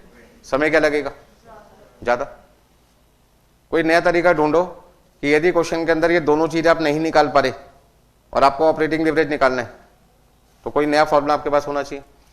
तो ऐसे में एक नया फॉर्मूला बना, contribution upon EBIT, contribution upon EBIT. जो आंसर आप इस फॉर्मूले से निकालोगे, जो आंसर ऑपरेटिंग लिवरेज का इस फॉर्मूले से निकालोगे, वही आंसर आपको यहां से मिल जाएगा। बट कंडीशन ये है, इसके लिए आपको एग्जिस्टिंग डाटा यूज करना पड़ेगा, एग्जिस्टिंग इनकम स्टेटमेंट यूज करनी पड़ेगी। एग्जिस्टिंग का मतलब जो इनकम स्टेटमेंट आपने अभी बनाई है वो आपके लिए कौन सी होगी, एग्जिस्टिंग। ओरिजिनल डाटा जो क्वेश्चन में आपको मिलेगा, बिना कोई घटाए बिना कोई बढ़ाए। तो अब आप यदि कंट्रीब्यूशन देखें तो कितने, 5 लाख, और ईबीआईटी कितने, तो 5 लाख को 1 लाख से डिवाइड करो, 5 लाख को 1 लाख से डिवाइड करो, कितना लिखूं, तो आपका आंसर कितना आ जाएगा, 5 टाइम। बहुत सारे बच्चे, बहुत सारे का सभी के दिमाग में चल रहा होगा, क्या ये जो फॉर्मूला सर ने लिखा है वो सही है? तो चिंता ना करें, मैं इसका डेरिवेशन करके दिखाऊंगा। स्टार्टिंग पॉइंट यहां से होगा और ये फॉर्मूले का डेरिवेशन जब हम खत्म करेंगे तो वो खत्म किस पे होगा, इस फॉर्मूले पे, ठीक है ना। तो यदि मैं इस पॉइंट से शुरू करूं और इस पॉइंट पे खत्म करूं, तब तो यकीन करोगे कि दोनों से आंसर क्या आते, सेम आते। तो पहला पॉइंट है, एग्जाम में वैसे कोई डेरिवेशन आपसे पूछता नहीं है, फिर भी मैं आपके मन के लिए करा दूंगा, ठीक है ना। ये ओरिजिनल फॉर्मूला है और उसी फॉर्मूले को जब हम लास्ट तक सॉल्व करते हैं तो सॉल्व करने के बाद वो फॉर्मूला कहां पे जाके खत्म होगा, कंट्रीब्यूशन अपॉन ईबीआईटी पे। तो जो आंसर ओरिजिनल फॉर्मूले से आएगा वही आंसर उसके डेरिवेशन से भी आएगा।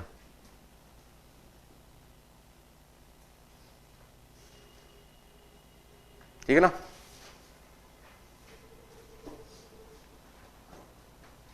जैसे आपने सुना होगा a plus B whole square, सुना है, A square plus B square plus 2ab।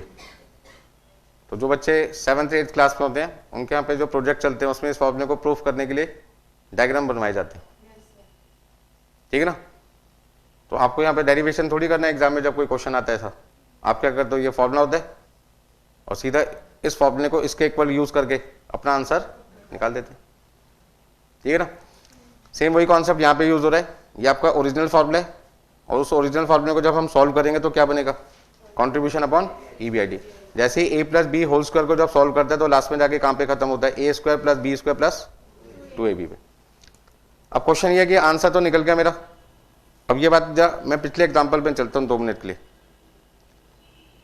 पिछले एग्जांपल में हमने ऑपरेटिंग लिवरेज निकाला था, कितना निकाला था, 4 टाइम्स। कैसे निकाला था, जब हमने एग्जिस्टिंग इंफॉर्मेशन में अपनी सेल को 10% क्या किया था, बढ़ाकर देखा था। तो हमने कहा यदि हम अपनी सेल को 10% बढ़ाकर देखेंगे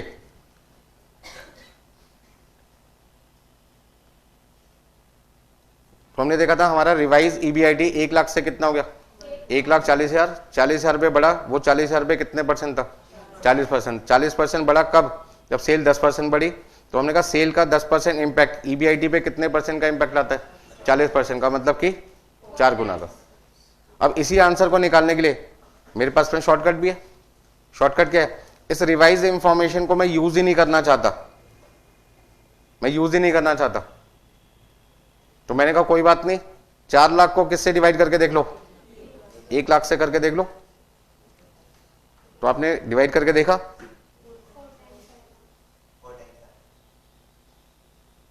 मैच करके नहीं करके आंसर हमेशा करेगा।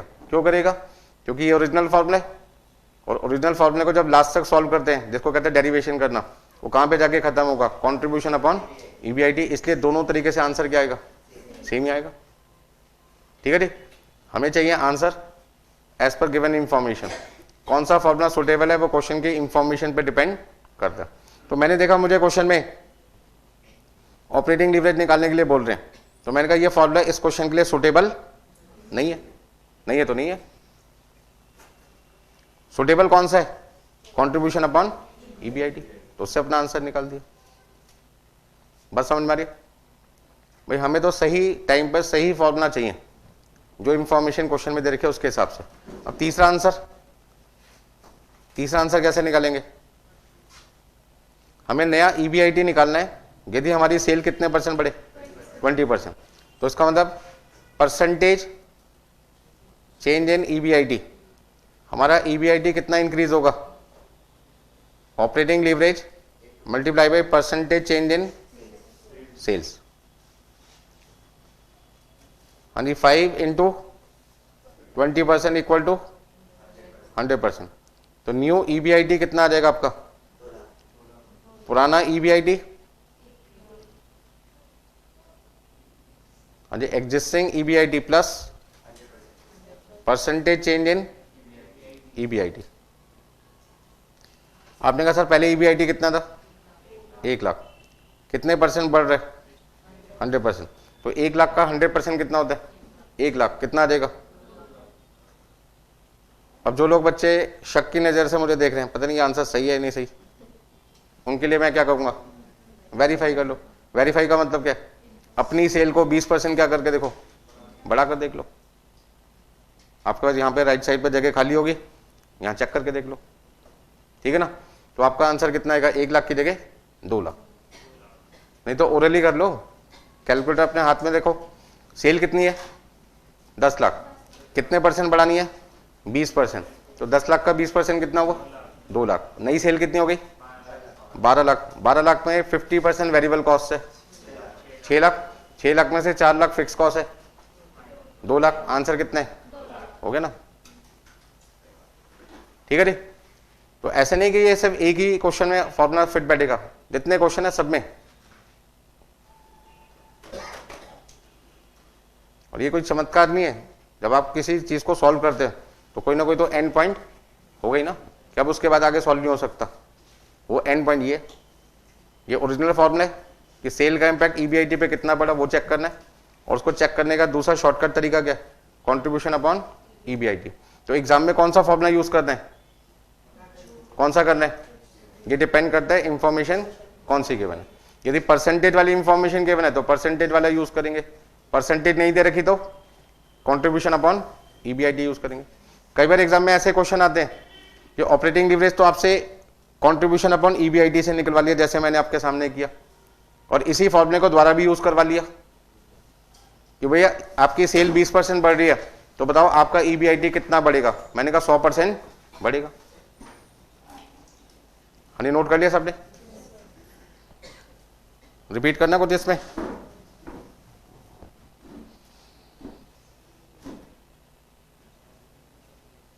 चलिए हनी फटाफट से लिखिए इनकम स्टेटमेंट। अब ये क्वेश्चन आप मुझे करके दिखाएंगे, मैं सिर्फ आपके लिए बना रहा हूं।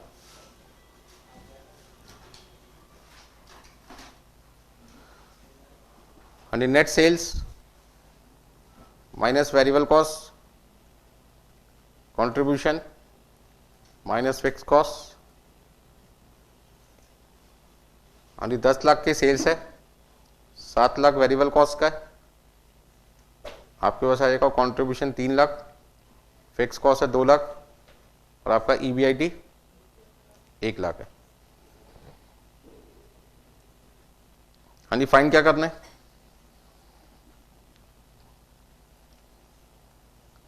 Operating leverage. तो आपको क्या लगता है यहां पे कौन सा फॉर्मूला यूज करना चाहिए, परसेंटेज वाला या शॉर्टकट? शॉर्टकट का अंदर कॉन्ट्रीब्यूशन अपॉन EBIT। दूसरा परसेंटेज चेंज इन,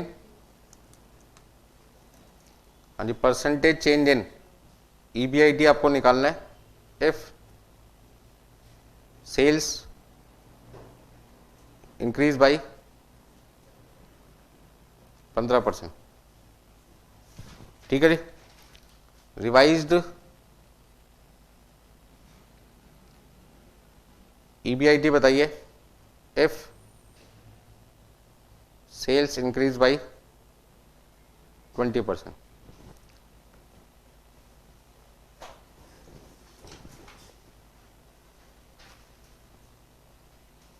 अच्छा उल्टा भी हो सकता है, कल को वो कहते थे EBIT मुझे इतना चाहिए, बताइए सेल कितनी होनी चाहिए?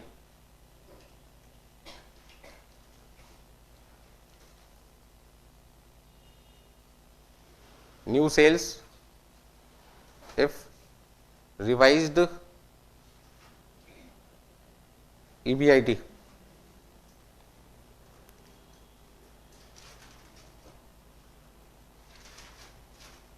एक लाख 60,000, 1,60 की जगह 1,75 करते हैं, ठीक है। कंपनी चाहती है, हम देखना चाहते हैं हमारा EBIT 1,75 हो तो उसके लिए हमारी सेल कितनी होनी चाहिए। दो तरीके की चेकिंग होती है, या तो सेल से हम EBIT को चेक करते हैं, या फिर हम सोचते हैं यदि इतना EBIT चाहिए तो उसके लिए कितनी सेल करनी पड़ेगी। तो ज्यादातर रिजल्ट से हम सेल पे जाते हैं। रियल लाइफ में क्या होता है, एक्चुअल में रिजल्ट से किस पे जाते हैं, सेल पे। यदि इतना प्रॉफिट कमाना चाहते हैं तो कितनी सेल करनी पड़ेगी, ताकि हम सेल डिपार्टमेंट को टारगेट दे सके, भैया पूरे साल में आप इतनी सेल हमें करके दो, ताकि जो प्रॉफिट हमने सोच के रखा हुआ है उतना प्रॉफिट हमें मिल सके। खुद करोगे? करो।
हाँ जी, फर्स्ट आंसर निकला किसी का?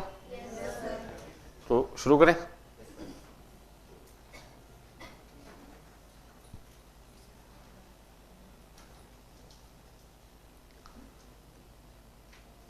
हाँ जी, फर्स्ट आंसर में आपसे पूछ रहा हूँ ऑपरेटिंग लीवरेज, और मैं यहाँ पे फॉर्मूला कौन सा लिखूंगा, contribution upon EBIT equal to, हाँ जी कितना आंसर बनता है, 3 टाइम्स, ठीक है जी इतना। दूसरा आपसे क्या पूछ रहे हैं, परसेंटेज चेंज इन EBIT बताओ यदि सेल आपकी 15% बढ़ रही है। तो इसके लिए हमें क्या करना पड़ेगा, ऑपरेटिंग लीवरेज का फॉर्मूला लिखना पड़ेगा, percentage change in percentage change in sales.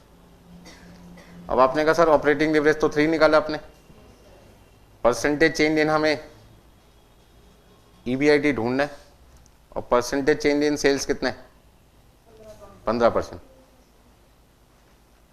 तो क्रॉस मल्टीप्लाई करना पड़ेगा। तो ऐसे में परसेंटेज चेंज इन EBIT कितना आ जाएगा, 3 मल्टीप्लाई बाई 15%, 45%, ठीक है जी। नेक्स्ट आंसर क्या पूछ रहे हैं आपसे, रिवाइज EBIT बताइए यदि आपकी सेल 20% बढ़ती है। तो इसका मतलब यहाँ 15 की जगह कितना लेना पड़ेगा, 20%। तो आपको लिखना पड़ेगा न्यू EBIT या रिवाइज EBIT। न्यू EBIT किसके बराबर होता है, एग्जिस्टिंग प्लस परसेंटेज चेंज इन, ठीक है। एग्जिस्टिंग EBIT कितना है, 1 लाख रुपए। एग्जिस्टिंग EBIT आपके पास क्वेश्चन में कितना है, 1 लाख रुपए, प्लस परसेंटेज चेंज निकालने के लिए आपको ये फॉर्मूला यूज करना पड़ेगा, operating leverage multiply by percentage change in sales operating leverage multiply by percentage change in sales. और यही तो किया आपने। यदि आपको परसेंटेज चेंज इन ईबीआईटी निकालना है तो आपने इन दोनों को क्या किया, मल्टीप्लाई किया ना। तो ऑपरेटिंग लीवरेज 3 है, percentage change in sale third part में कितना है 20% है। तो आप यहां पे क्या लिखोगे 1 लाख प्लस 60%, 1,60,000 रुपये। बोलो भाई रिपीट करना कुछ इसमें, सिंपल कैलकुलेशंस है। ऐसे क्वेश्चन आते हैं एग्जाम में भी, बस वहां पे दिमाग चलाना पड़ता है आपको। अभी आसान इसलिए लग रहा है सिर्फ ऑपरेटिंग लीवरेज चल रहा है। एग्जाम में जो क्वेश्चंस आएंगे उसमें ऑपरेटिंग फाइनेंशियल कंबाइंड सारी लीवरेज एक साथ होंगे और करीब 6 नंबर से 8 नंबर का क्वेश्चन बनेगा। ठीक है ना। अब कौन सा आंसर निकालना है, फोर्थ पार्ट में आपसे कहते हैं न्यू सेल्स बताइए। इस बार आपको सेल्स पता लगानी है किससे, यदि आपका ईबीआईटी कितना है 1,75,000। अब यदि 1,75,000 आपका ईबीआईटी है तो पहले ईबीआईटी कितना था, अब कितना हो गया 1,75,000, कितना बढ़ा 75,000। 75,000 कितने परसेंट हुआ 1 लाख का 75%। इसका मतलब परसेंटेज चेंज इन ईबीआईटी 75% आ गया। उससे क्या ढूंढोगे, परसेंटेज इन सेल्स ढूंढोगे और 10 लाख की सेल में वो परसेंटेज क्या कर दोगे, ऐड कर दोगे। तो आपको निकालना क्या है न्यू सेल्स। उसके लिए एग्जिस्टिंग सेल्स में आपको ऐड करना पड़ेगा परसेंटेज चेंज इन सेल्स। अब एग्जिस्टिंग सेल कितनी है, आपको सिर्फ क्या ढूंढना है percentage change in sales. Percentage change in sales को ढूंढने के लिए कहां जाना पड़ेगा, ऑपरेटिंग लीवरेज पे। कैसे, 2 मिनट के लिए समझें। हाँ जी, operating leverage equal to percentage change in EBIT divided by, हमें इस समय क्या ढूंढना है परसेंटेज चेंज इन सेल्स। तो परसेंटेज चेंज इन सेल्स को ढूंढने के लिए हमें क्या करना पड़ेगा, परसेंटेज चेंज इन सेल्स को ढूंढने के लिए हमें क्या करना पड़ेगा, परसेंटेज चेंज इन ईबीआईटी को ऑपरेटिंग लीवरेज से क्या करना पड़ेगा, डिवाइड। अब परसेंटेज चेंज इन सेल्स को ढूंढने के लिए फॉर्मूला तो पता लग गया, उसमें ऑपरेटिंग लीवरेज भी पता लग गया। कितना ऑपरेटिंग लीवरेज क्वेश्चन में 3 टाइम्स है। अब मुझे परसेंटेज चेंज इन ईबीआईटी चाहिए, तो कैसे ढूंढूं, एग्जिस्टिंग ईबीआईटी कितना है, एग्जिस्टिंग कितना है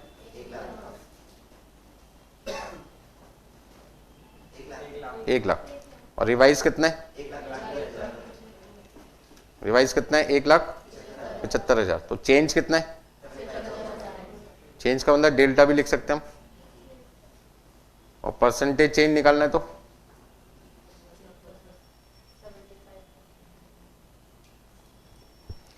75,000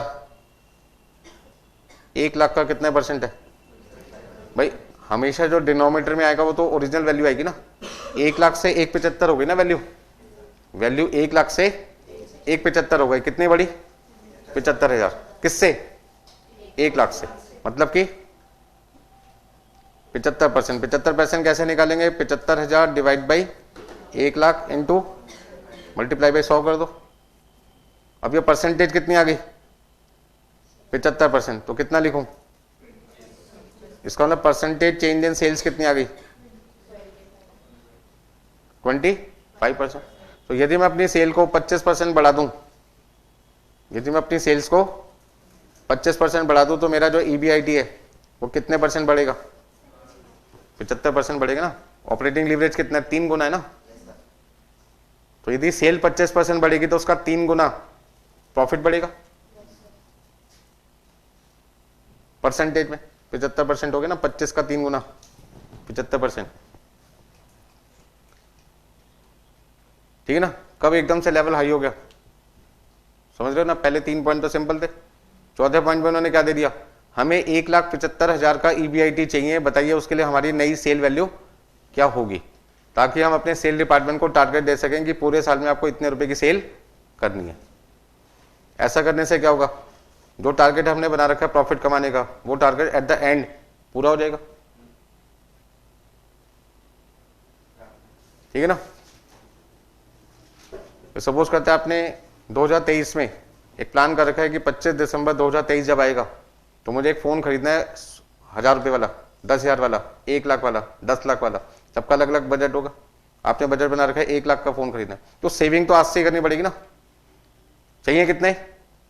1 लाख रुपए। क्या वो एक दिन में मिल जाएंगे 1 लाख रुपए 25 तारीख को दिसंबर की? उसके लिए सेविंग कब से करनी पड़ेगी? आज से। तो रोज हम कितने रुपए की सेविंग करें कि 25 दिसंबर तक हमारे पे इतने पैसे आ जाए? तो प्लानिंग तो आज से करनी पड़ेगी ना, सेविंग तो आज से शुरू करनी पड़ेगी ना। आखिरी दिन 25 तारीख को 100 रुपए बचा के थोड़ी 1 लाख रुपए कमा लोगे। तो ठीक उसी तरीके से हम बिजनेसमैन जितने भी लोग होते हैं, मैन्युफैक्चर जो होते हैं, वो टारगेट देख के रखते हैं कि इतना कमाने के लिए कितनी सेल करनी पड़ेगी ताकि हम उतने प्रॉफिट तक पहुंच सकें। तो यदि किसी महीने सेल कम होती है तो फिर हम अपनी सेल टीम पे प्रेशर डालते हैं, ये सेल को क्या करो, बढ़ाओ। हाँ जी, अब बताइए आंसर क्या लिखूं? 10 लाख का 25% कितना हो गया? 2.5 लाख। तो नई सेल कितनी हो गई? 12,50,000। हाँ जी, कोई दिक्कत है इसमें?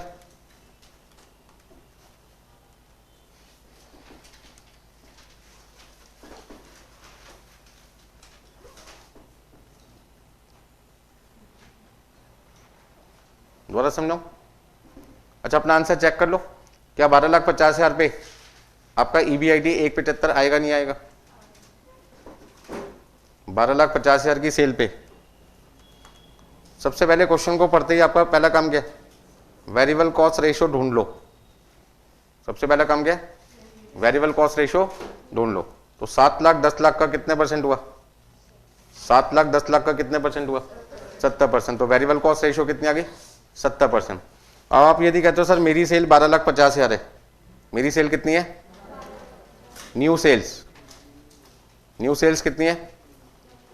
12,50,000। वेरिएबल कॉस्ट कितनी है? 70%। कितना लिखूं? 8,75,000। कितना लिखूं?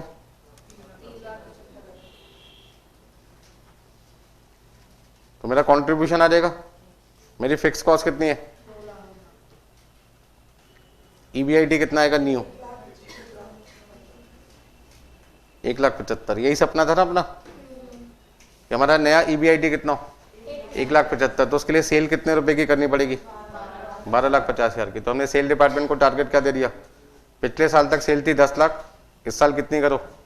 12,50,000 की। वो कहते हैं ऐसा करने से क्या होगा? मैंने कहा पिछली बार का प्रॉफिट कितना था? 1 लाख। तो इस बार कितना हो जाएगा? 1,75,000। हाँ जी, कोई दिक्कत है इसमें किसी को? नोट कर लीजिए।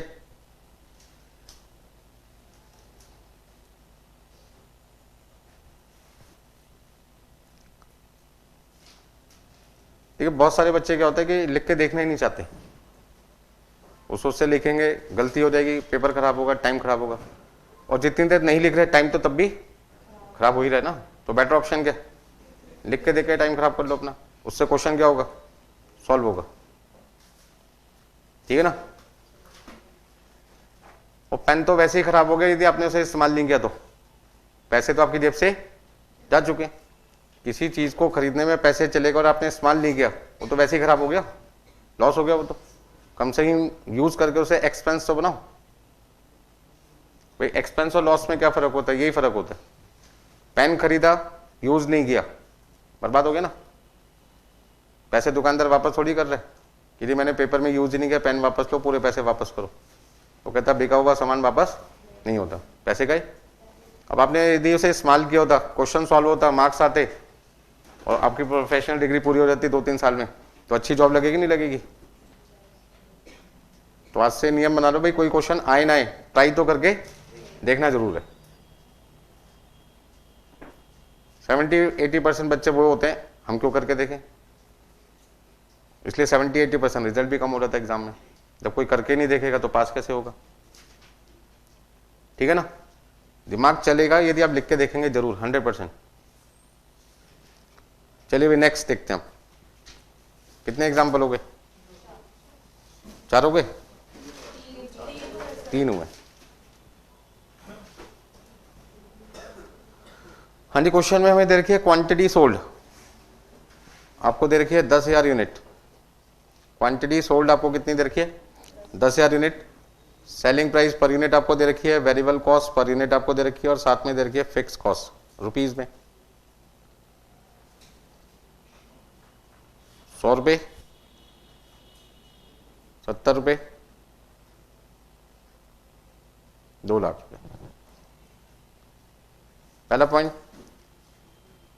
Calculate operating leverage. Operating leverage आपको निकालना है क्वेश्चन में। दूसरा, revised sales if new EBIT equal to 1,60,000। वैसे क्वेश्चन दिया जैसे मैंने पिछला भी बनाया था आपकी प्रैक्टिस के लिए। रिवाइज्ड EBIT आपको निकालना है इफ न्यू सेल्स आपके पास में है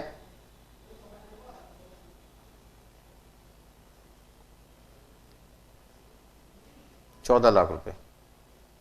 चलो अब देखते हैं कितने लोग सही आंसर निकालते हैं।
हाँ जी, कितने लोगों ने कर लिया?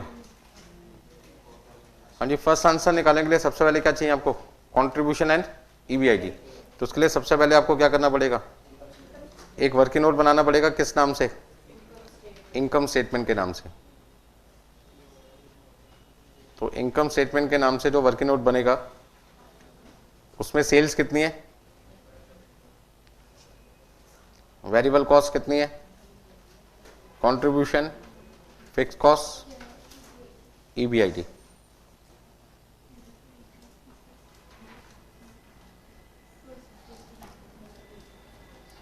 बताइए भाई कितना कितना लिखूं।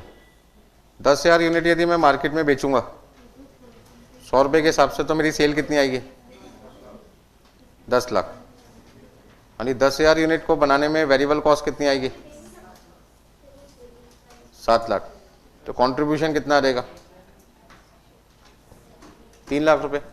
फिक्स कॉस्ट कितनी गिवन है, तो आपका EBIT कितना रहेगा, 1 लाख। अब सॉल्यूशन में सबसे पहले हमें क्या करना है, ऑपरेटिंग लीवरेज चाहिए, जिसका फॉर्मूला हम क्या लिख देंगे, कंट्रीब्यूशन अपॉन EBIT। तो 3 lakh divide by equal to, तो आपका आंसर आ जाएगा 3 टाइम्स। कोई दिक्कत इसमें? चलिए सेकंड आंसर क्या निकालना है, आपको रिवाइज सेल्स निकालनी है। यदि आपका नया EBIT कितना है, 1,60,000। तो पहले EBIT कितना था, 1 लाख, अब कितना है, 1,60,000। इसका ना कितना बढ़ा, 60,000। 60,000 कितने परसेंट हुआ, 60%। तो सेकंड पार्ट का आंसर निकालने के लिए आपको सबसे पहले क्या करना पड़ेगा, वर्किंग नोट 2 बनाना पड़ेगा, जिसमें आप क्या कहोगे, हमारा EBIT पहले कितना था,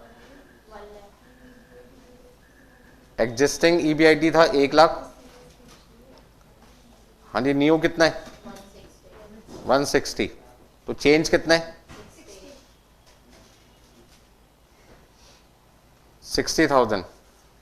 तो परसेंट मतलब परसेंटेज चेंज कितना आ जाएगा,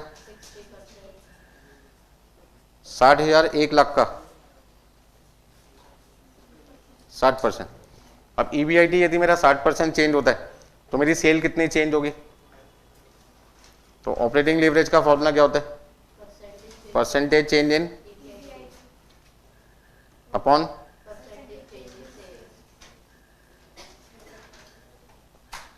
ऑपरेटिंग लीवरेज कितना है, 3 equal to 60% divide by percentage change in sales. तो ऐसे में परसेंटेज चेंज इन सेल्स कितनी आ जाएगी, percentage change in sales equal to 60% divide by 20%। अब क्वेश्चन में आपसे क्या पूछ रहे हैं, रिवाइज्ड सेल्स पूछ रहे हैं, मतलब न्यू सेल्स पूछ रहे हैं। रिवाइज का मतलब न्यू सेल्स। तो न्यू सेल्स निकालने के लिए पुरानी सेल जो अभी थी आपकी, एग्जिस्टिंग सेल भी कह सकते हैं और प्रेजेंट सेल भी कह सकते थे, plus percentage change in sales. हाँ जी, क्या कहते हो, एग्जिस्टिंग सेल कितनी है, 10 lakh plus equal to 12 lakh पे। हाँ जी, 12 लाख कितने लोगों ने निकाल लिया था आंसर, ठीक है जी। जो नहीं निकाल पा रहे उनको कोई दिक्कत है भैया, मुझसे पूछ लो। पेपर में तो सबको ही पास होना है ना, तो पढ़ना तो सबको ही पड़ेगा, ठीक है जी। ये कहने से काम नहीं चलेगा कि सर मैंने नहीं किया, करना तो पड़ेगा भाई सबको। और मैं तो ये कहूँगा जी, अपने लिए नहीं तो मेरे लिए पढ़ लो भैया।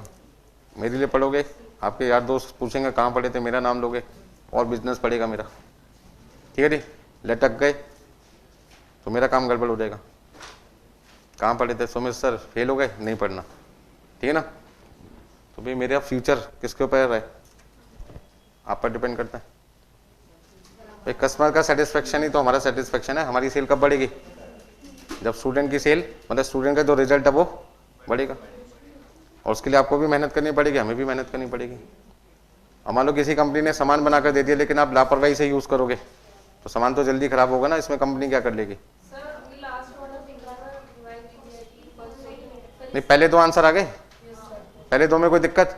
अब तीसरा पूछे नया EBIT बताइए, नया EBIT बताइए यदि आपकी सेल कितनी हो, 14 लाख। पहले सेल कितनी थी, 10 लाख, अब कितनी है, 14 लाख। कितनी बढ़ी, 4 लाख। 4 लाख मतलब 40%, ठीक है जी। तो जगह कम है, अगले पेज पे चले। नोट कर लिया सबने यहां तक, करो फटाफट से।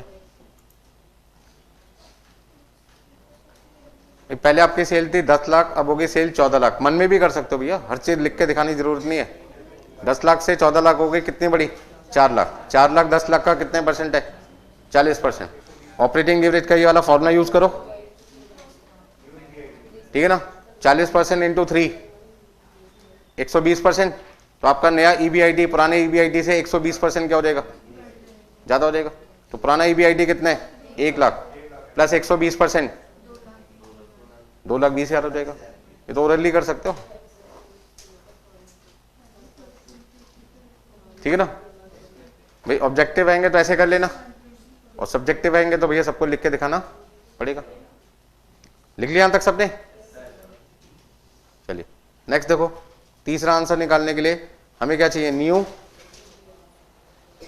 EBIT चाहिए, जिसमें हमें पुराने EBIT में जितना EBIT हमारा फ्लक्चुएट हुआ है उतना जोड़ दो। Percentage change in EBIT। पुराना EBIT कितना था? अब परसेंटेज चेंज इन EBIT अभी ओरली कितना निकाला था हमने? 120%। तो 1 लाख का 120%, 1,20,000 जोड़कर कितना आएगा? तो जिन बच्चों को 120% में दिक्कत है उनके लिए वर्किंग नोट बनेगा, ठीक है जी। तो आपको सबसे पहले क्या लिखना है? सेल्स। कौन सी? देखिए ना, मैं लिखता हूं इसलिए मेरा आंसर जल्दी आ जाता है, और आप मन में ही सोचते रहते हो।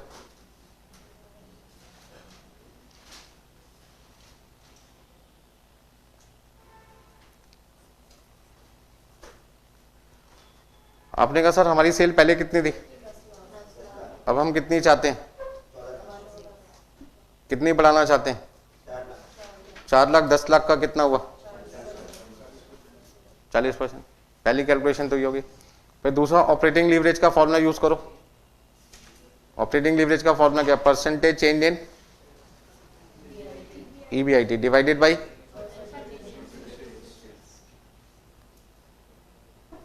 और मैं आपसे पूछ रहा हूं कि मुझे कैसे पता चलता है ये स्टेप पहले आएगा ये बाद में आएगा? तो मैंने देखा मुझे निकालना क्या, अभी मैंने आपको बोला था शुरू में क्या निकालना है, पहले वो देखो, और उसका क्या फॉर्मूला है वो देखो। निकालना क्या है? नया EBIT। फॉर्मूला क्या? पुराना EBIT plus percentage change in EBIT। पुराना EBIT क्वेश्चन में गिवन है, ढूंढने में मेहनत कहाँ करनी है? सिर्फ 120%। और वो 120% ढूंढने के लिए ये मेरा फॉर्मूला है। अब इस फॉर्मूले में ऑपरेटिंग लीवरेज कितना है? 3। परसेंटेज चेंज इन सेल्स कितना है? 40%। तो परसेंटेज चेंज इन EBIT जो नहीं दे रखा था वो कितना आ जाएगा? यदि आप भी ऐसे ही करेंगे तो एक बार में आंसर आ जाएगा। बोलो भाई, रिपीट करना है? नोट कर लीजिए जिन्होंने नहीं किया। एग्जाम में आपको सब कुछ ऐसे ही करके आना है, एक तरफ वर्किंग नोट्स बनाइए और एक तरफ सॉल्यूशन। अच्छा, कई बार एग्जाम में ऐसे क्वेश्चन आते हैं जिसमें फिक्स कॉस्ट नहीं दे रखी होती, तो सबने मार्जिनल कॉस्टिंग वर्ड तो नाम सुना ही होगा। वहां पे क्या निकालना से भी ये सिखाते हैं, फिक्स कॉस्ट। किसकी मदद से? BP सेल की मदद से। किसकी मदद से? BP sale, break even point sale. वो सेल जहां पे कंपनी का प्रॉफिट क्या होगा? 0 होगा। जिस सेल पे कंपनी का प्रॉफिट, बिजनेस का प्रॉफिट, मैन्युफैक्चर का प्रॉफिट 0 होता है उस सेल को क्या कहते हैं? BP sale. और वहां पे कंट्रीब्यूशन फिक्स कॉस्ट के बराबर होगा, तभी तो दोनों का डिफरेंस प्रॉफिट 0 आएगा। कौन से प्रॉफिट की बात कर रहे हैं? EBIT की बात कर रहे हैं। किसकी बात कर रहे हैं? EBIT। तो जिस सेल पे EBIT 0 होता है उस सेल को कहते हैं BP सेल, ठीक है जी। अच्छा, एग्जाम में ऐसे भी पूछ सकते हैं, वो सेल जिसपे नेट प्रॉफिट 0 होता है उसे BP सेल कहते हैं। सही आंसर है। वो सेल जहां पे नेट प्रॉफिट 0 होता है उसे BP सेल कहते हैं। सही आंसर है या गलत आंसर है? ट्रू फॉल्स ऐसे ही तो पूछते एग्जाम में। फॉल्स है। क्यों? क्योंकि हम EBIT को 0 की बात कर रहे हैं, ना कि नेट प्रॉफिट।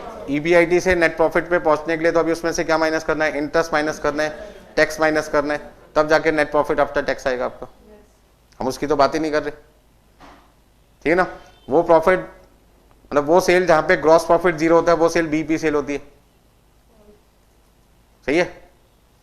ग्रॉस प्रॉफिट की बात थोड़ी चल रही है, किसकी बात चल रही है? ईबीआईटी। ग्रॉस प्रॉफिट तो निकालते टाइम ना तो हम ऑफिस एक्सपेंस माइनस करते ना सेलिंग एक्सपेंस, वो दोनों एक्सपेंस तो भी माइनस करने बाकी है। वो भी आंसर क्या है? गलत। कौन सी सेल बीपी सेल मानी जाती है? जहां पर ईबीआईटी जीरो होता है, ग्रॉस प्रॉफिट जीरो होता है या नेट प्रॉफिट जीरो होता है? ईबीआईटी जीरो होता है, मतलब ऑपरेटिंग प्रॉफिट क्या होता है? जीरो होता है। बात समझ में आ रही है? चलिए नोट कर लिया सबने? तो नेक्स्ट पॉइंट देखते हैं हम। बीपी सेल का मतलब क्या है? वो सेल्स जहां पे कंपनी का जो ईबीआईटी होता है वो जीरो होता है।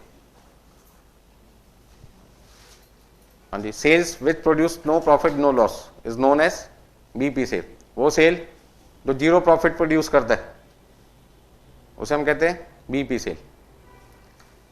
अब ईबीआईटी जीरो का मतलब क्या हुआ?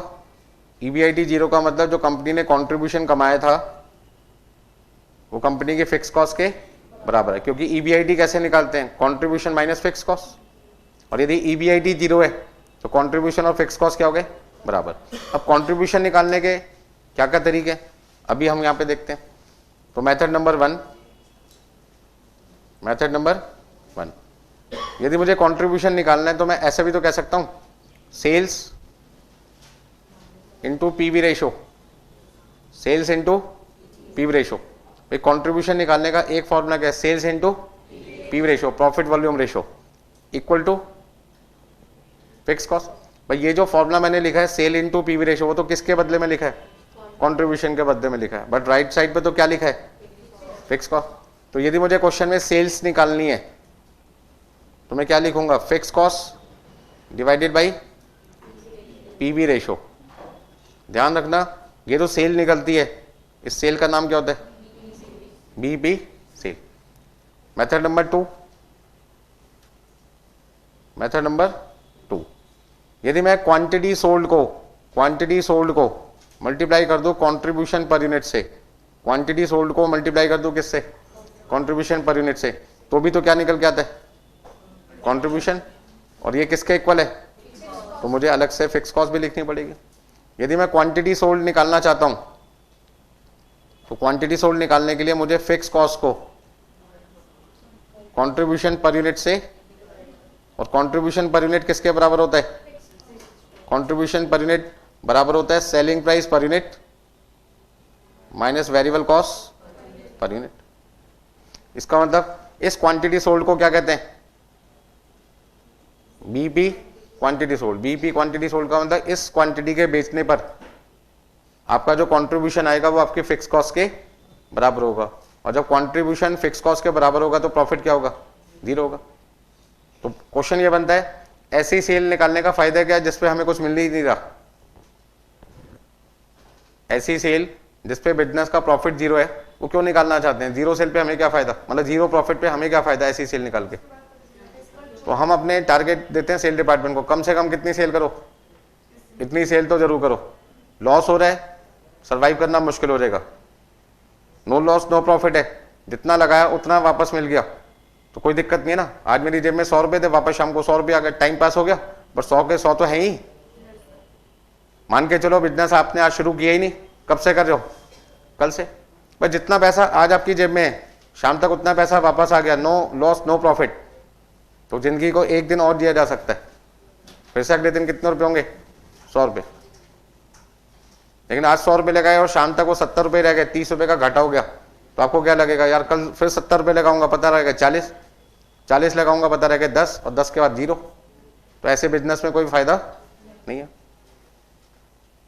तो बीपी सेल मैन्युफैक्चरर को क्या समझाता है कि इतनी सेल आपको हर साल जरूरी है करना, ताकि आपकी जितनी फिक्स कॉस्ट है वो आपकी सारी रिकवर हो जाए और बिजनेस में आप सरवाइव कर सके। और यदि इससे ज्यादा सेल हो जाए तो फिर आपको क्या? फायदा ही फायदा है। तो मिनिमम सेल कौन सी सेल होती है? BP sale. और मैक्सिमम सेल कोई लिमिट नहीं है, जितनी मर्जी हो जाए, ठीक है ना। पर ज्यादा से ज्यादा सेल होने का तो मतलब क्या है? प्रॉफिट का बढ़ना। बट मिनिमम सेल का मतलब बीपी सेल।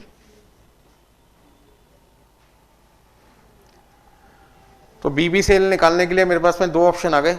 अब बीबी सेल में किस में निकालना चाहता हूँ, यूनिट्स में या अमाउंट में। तो यदि मुझे रुपीस में निकालना है तो ये फॉर्मूला यूज करना चाहिए, और यदि यूनिट्स में निकालना है ये फॉर्मूला। वैसे तो बहुत सारे फॉर्मूले होते हैं बीबी सेल के, बट इस चैप्टर में जिसका नाम है लीवरेज, हम जनरली ये दो फॉर्मूले यूज करते हैं। वैसे टोटल होते हैं 8 फॉर्मूले। कितने होते हैं? 8। 4 आंसर होते हैं रुपीज वाले और 4 किस में होते हैं? यूनिट्स में, जो डिटेल में बताएंगे मार्जिनल कॉस्टिंग में। तो हर चैप्टर में उतना ही पढ़ो ना जितना रिक्वायर्ड है, ठीक है जितना। तो वो सेल जहां पे हमारा ईबीआईटी 0 होगा, मतलब कंट्रीब्यूशन फिक्स कॉस्ट के बराबर होगा, वहां पे कंट्रीब्यूशन निकालने का एक तरीका क्या है? Sales into PV ratio. और दूसरा फॉर्मूला क्या है? Quantity sold into contribution per unit. ये हमारा दूसरा फॉर्मूला है। फॉर्मूले 2 हो गए, तो इसलिए मेथड का नाम क्या रख दिया? Method 1 and method 2। ठीक है इतना। अब इन फॉर्मूलों से मैं क्या ढूंढना चाहता हूं? Fix cost. मैं क्या ढूंढना चाहता हूं? Fix cost. चलिए भाई,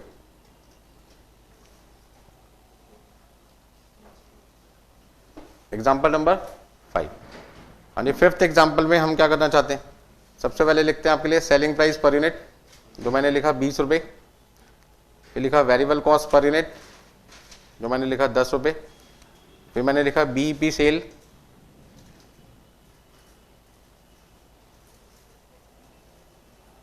दस 10,000 यूनिट। मैंने आपसे कहा फाइन पहला फिक्स कॉस्ट, दूसरा ऑपरेटिंग लीवरेज, तीसरा new EBIT if new sales equal to rupees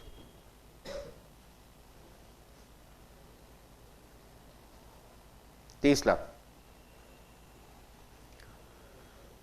सबसे आसान होता है क्वेश्चन को बनाना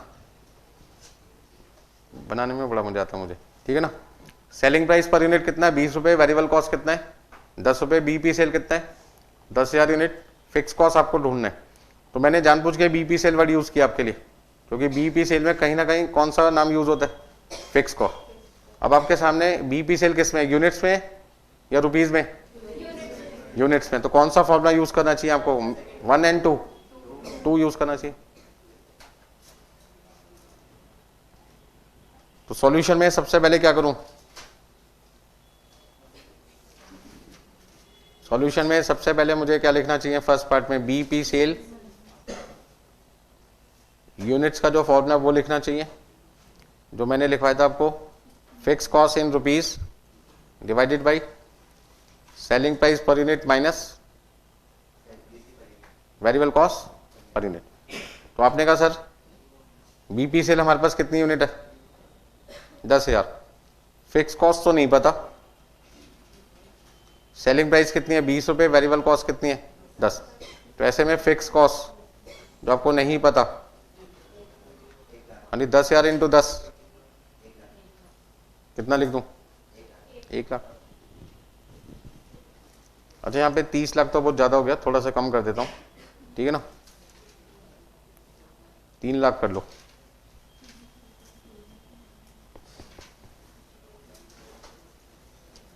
यानी न्यू सेल को मैंने 30 लाख की जगह 3 लाख करा दिया, बहुत बड़ा हो जाता नहीं तो, ठीक है ना। अब क्वेश्चन में पहला आंसर आपने निकाल लिया, दूसरा क्या चाहिए आपको? दूसरा आंसर क्या चाहिए? ऑपरेटिंग लीवरेज, जिसका फॉर्मूला क्या है? Contribution upon EBIT. अच्छा ईबीआईटी कैसे निकालते हैं? ईबीआईटी कैसे निकालते हैं? ईबीआईटी कैसे निकालते हैं? Contribution minus fix cost. यही एक आसान तरीका क्या है? इनकम स्टेटमेंट बना लो। क्या बना लो? Income statement. तो वर्किंग नोट में इनकम स्टेटमेंट बना लो।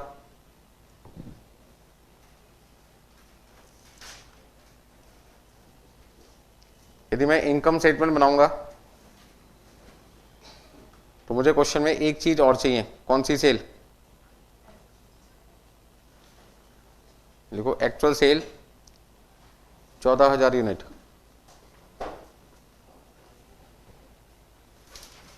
हाँ जी, एक्चुअल सेल्स कितनी है क्वेश्चन में? 14,000 यूनिट। एक्चुअल सेल्स कितनी है क्वेश्चन में? 14,000 यूनिट। अब जो आप इनकम स्टेटमेंट बनाएंगे वो किस पे बनाएंगे? एक्चुअल सेल पे। 14,000 वो सेल है जो कंपनी ने की है एक्चुअल में, और उसमें से 10,000 यूनिट कौन सी सेल है? बीपी सेल, जहां पे उनके फिक्स कॉस्ट रिकवर हो गई। बताओ भी जल्दी से। इनकम स्टेटमेंट यदि हम बनाते हैं तो इनकम स्टेटमेंट सेल वैल्यू कितनी होगी? 14,000 यूनिट 20 रुपए के हिसाब से कितना लिखूं? वेरिएबल कॉस्ट 14,000 यूनिट 10 रुपए के हिसाब से। कंट्रीब्यूशन 1,40,000। फिक्स कॉस्ट तो आपका कंट्रीब्यूशन माइनस करने, मतलब फिक्स कॉस्ट माइनस करने के बाद ईबीआईटी कितना आएगा? हाँ जी, 1,40,000 को डिवाइड कर दो किससे? कितना लिखूं?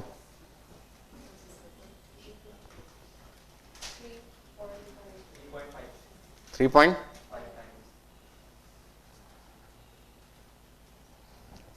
तो पहला आंसर भी आ गया, दूसरा भी आ गया, तीसरा आंसर तो आपने कई बार निकाल लिया।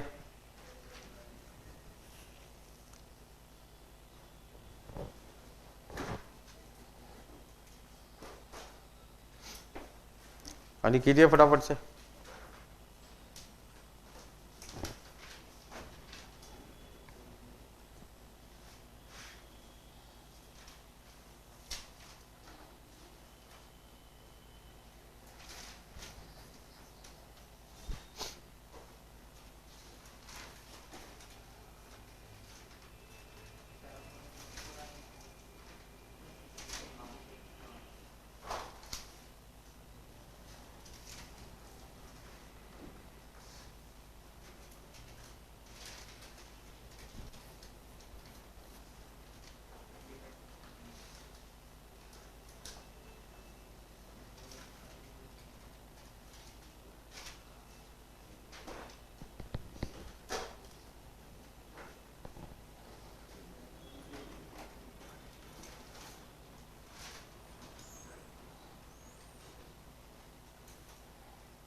हाँ, तीसरा आंसर निकला किसी का? कितने?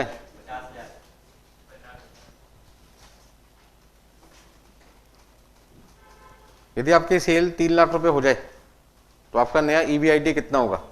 तो उसके लिए हमें क्या करना चाहिए? हाँ, सेल्स कितनी थी पहले? 2,80,000। नई सेल कितनी है? 3 लाख। कितनी सेल बढ़ी? 20,000। 20,000 2,80,000 का कितने परसेंट है? हाँ जी, 20,000 डिवाइड बाई 2,80,000।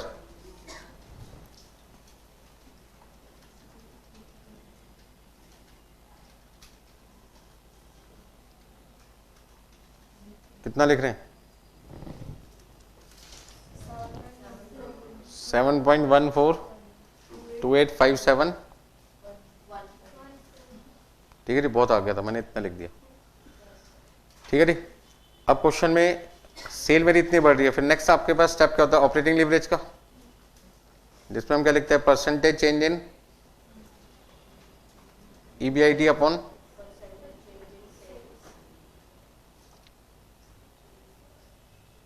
ये आपके पास था 3.5। परसेंटेज चेंज इन ईबीआईटी आपको निकालना है अभी, और ये आपके पास है 7.14। ठीक है ना?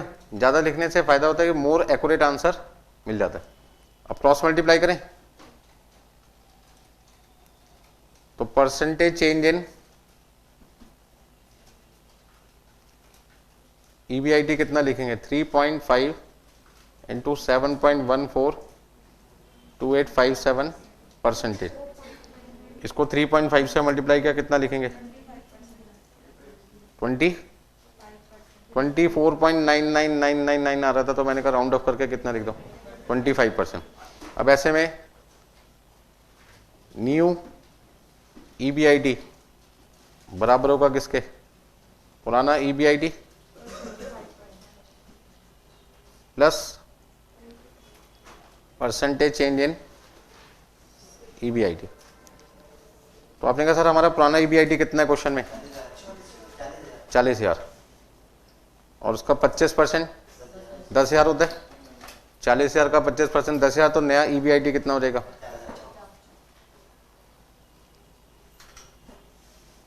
कोई दिक्कत है इसमें? हाँ जी, कोई पॉइंट रिपीट करना है तो बताइए। तो बीपी सेल का इस क्वेश्चन में इंट्रोड्यूस होना क्यों जरूरी था, क्योंकि हमें क्वेश्चन में निकालना है ऑपरेटिंग लीवरेज, और ऑपरेटिंग लीवरेज निकालने के लिए हमें चाहिए क्या, कंट्रीब्यूशन और EBIT। तो कंट्रीब्यूशन तो मिल जाएगा सेल माइनस वेरिएबल कॉस्ट करके, बट EBIT को ढूंढने के लिए किसकी जरूरत पड़ेगी, फिक्स कॉस्ट की। और फिक्स कॉस्ट क्वेश्चन में देनी रखी थी, जिसके लिए हमने कौन सी सेल की मदद ली, बीपी सेल, ठीक है ना। तो बीपी सेल की मदद से फिक्स कॉस्ट निकाला, एक्चुअल सेल की मदद से इनकम स्टेटमेंट बनाई, जहां पे आपको दो चीजें मिल गई, कंट्रीब्यूशन और EBIT। अच्छा एक बात बताना, एक्चुअल सेल 15,000 हो, 16,000 हो, 18,000 हो, 20,000 हो, बीपी सेल पे कोई फर्क पड़ेगा? बीपी सेल तो हमेशा कितनी रहेगी, 10,000 ही रहेगी। भाई मैं 10,000 के बाद जो भी सेल करूंगा उस सेल पे प्रॉफिट मिलना शुरू हो जाएगा। ध्यान से समझना, 10,000 कौन सी सेल है, बीपी सेल है। इस सेल के बाद जो भी सेल करूंगा उस सेल पे मुझे प्रॉफिट मिलना शुरू हो जाएगा, ठीक है जी। तो वो सेल मैं चाहे 10,000 की जगह 11,000 करूं या 12,000 करूं या 15 करूं या 20 करूं या 25 करूं या 50 करूं या 1 लाख करूं, 10,000 यूनिट तक जो सेल होगी वो सेल कौन सी होगी, बीपी सेल। तो हर क्वेश्चन में ध्यान रखना, बीपी सेल कांस्टेंट होती है, और बीपी सेल के बाद जो एक्चुअल सेल होती है, मतलब जो एक्चुअल सेल है वो आपकी 14,000 है, तो एक्चुअल सेल आपकी 14 की जगह 15 भी हो सकती थी क्वेश्चन में, 25 भी हो सकती है, 40 भी हो सकती है, 50 भी हो सकती है, हमें इससे कोई लेना देना नहीं है, बात समझ रहे हो। तो कौन सी सेल क्वेश्चन में बदल सकती है, एक्चुअल सेल। कौन सी सेल आपकी सेम रहेगी, बीपी सेल। क्यों, क्यों, क्योंकि इस क्वेश्चन के अंदर, इस फॉर्मूले के अंदर जिससे मैंने बीपी सेल निकालना है, इसमें फिक्स कॉस्ट नेचर में क्या है, कांस्टेंट, सेलिंग प्राइस क्या है, constant, variable cost per unit क्या है, कांस्टेंट। जब एक फॉर्मूले में तीन चीजें यूज हो रही है और तीनों नेचर में कांस्टेंट है, तो आंसर भी क्या आएगा, कांस्टेंट ही आएगा ना, ठीक है ना। जैसे माँ बाप का नाम कांस्टेंट होता है बच्चों के लिए, बच्चा अपना नाम बदल सकता है, रामू, श्यामू, हरी, कुछ भी लिख ले, बट अपने बाप का नाम या अपनी माँ का नाम थोड़ी बार बार बदल के लिखता है, बात समझ में आ रही है। ठीक उसी तरीके से बच्चे अपने मोबाइल नंबर चेंज कर लेते हैं, बट उनका जो ईमेल आईडी होता है वो जनरली क्या होता है, सेम ही रखते हैं, ठीक है ना। तो मोबाइल नंबर तो जैसे जैसे सिम कार्ड की स्कीम आती है, भाई 50 रुपये का रिचार्ज कराओ 500 रुपये की वैल्यू मिलेगी, तो पुराना सिम क्या कर दो, बंद कर दो। लेकिन ईमेल पे कोई ऐसी स्कीम नहीं आती कि ईमेल बदलोगे तो 50 का 500 मिलेंगे, ऐसा कोई स्कीम आती नहीं ईमेल पे, इसलिए बंदा ईमेल चेंज नहीं करता।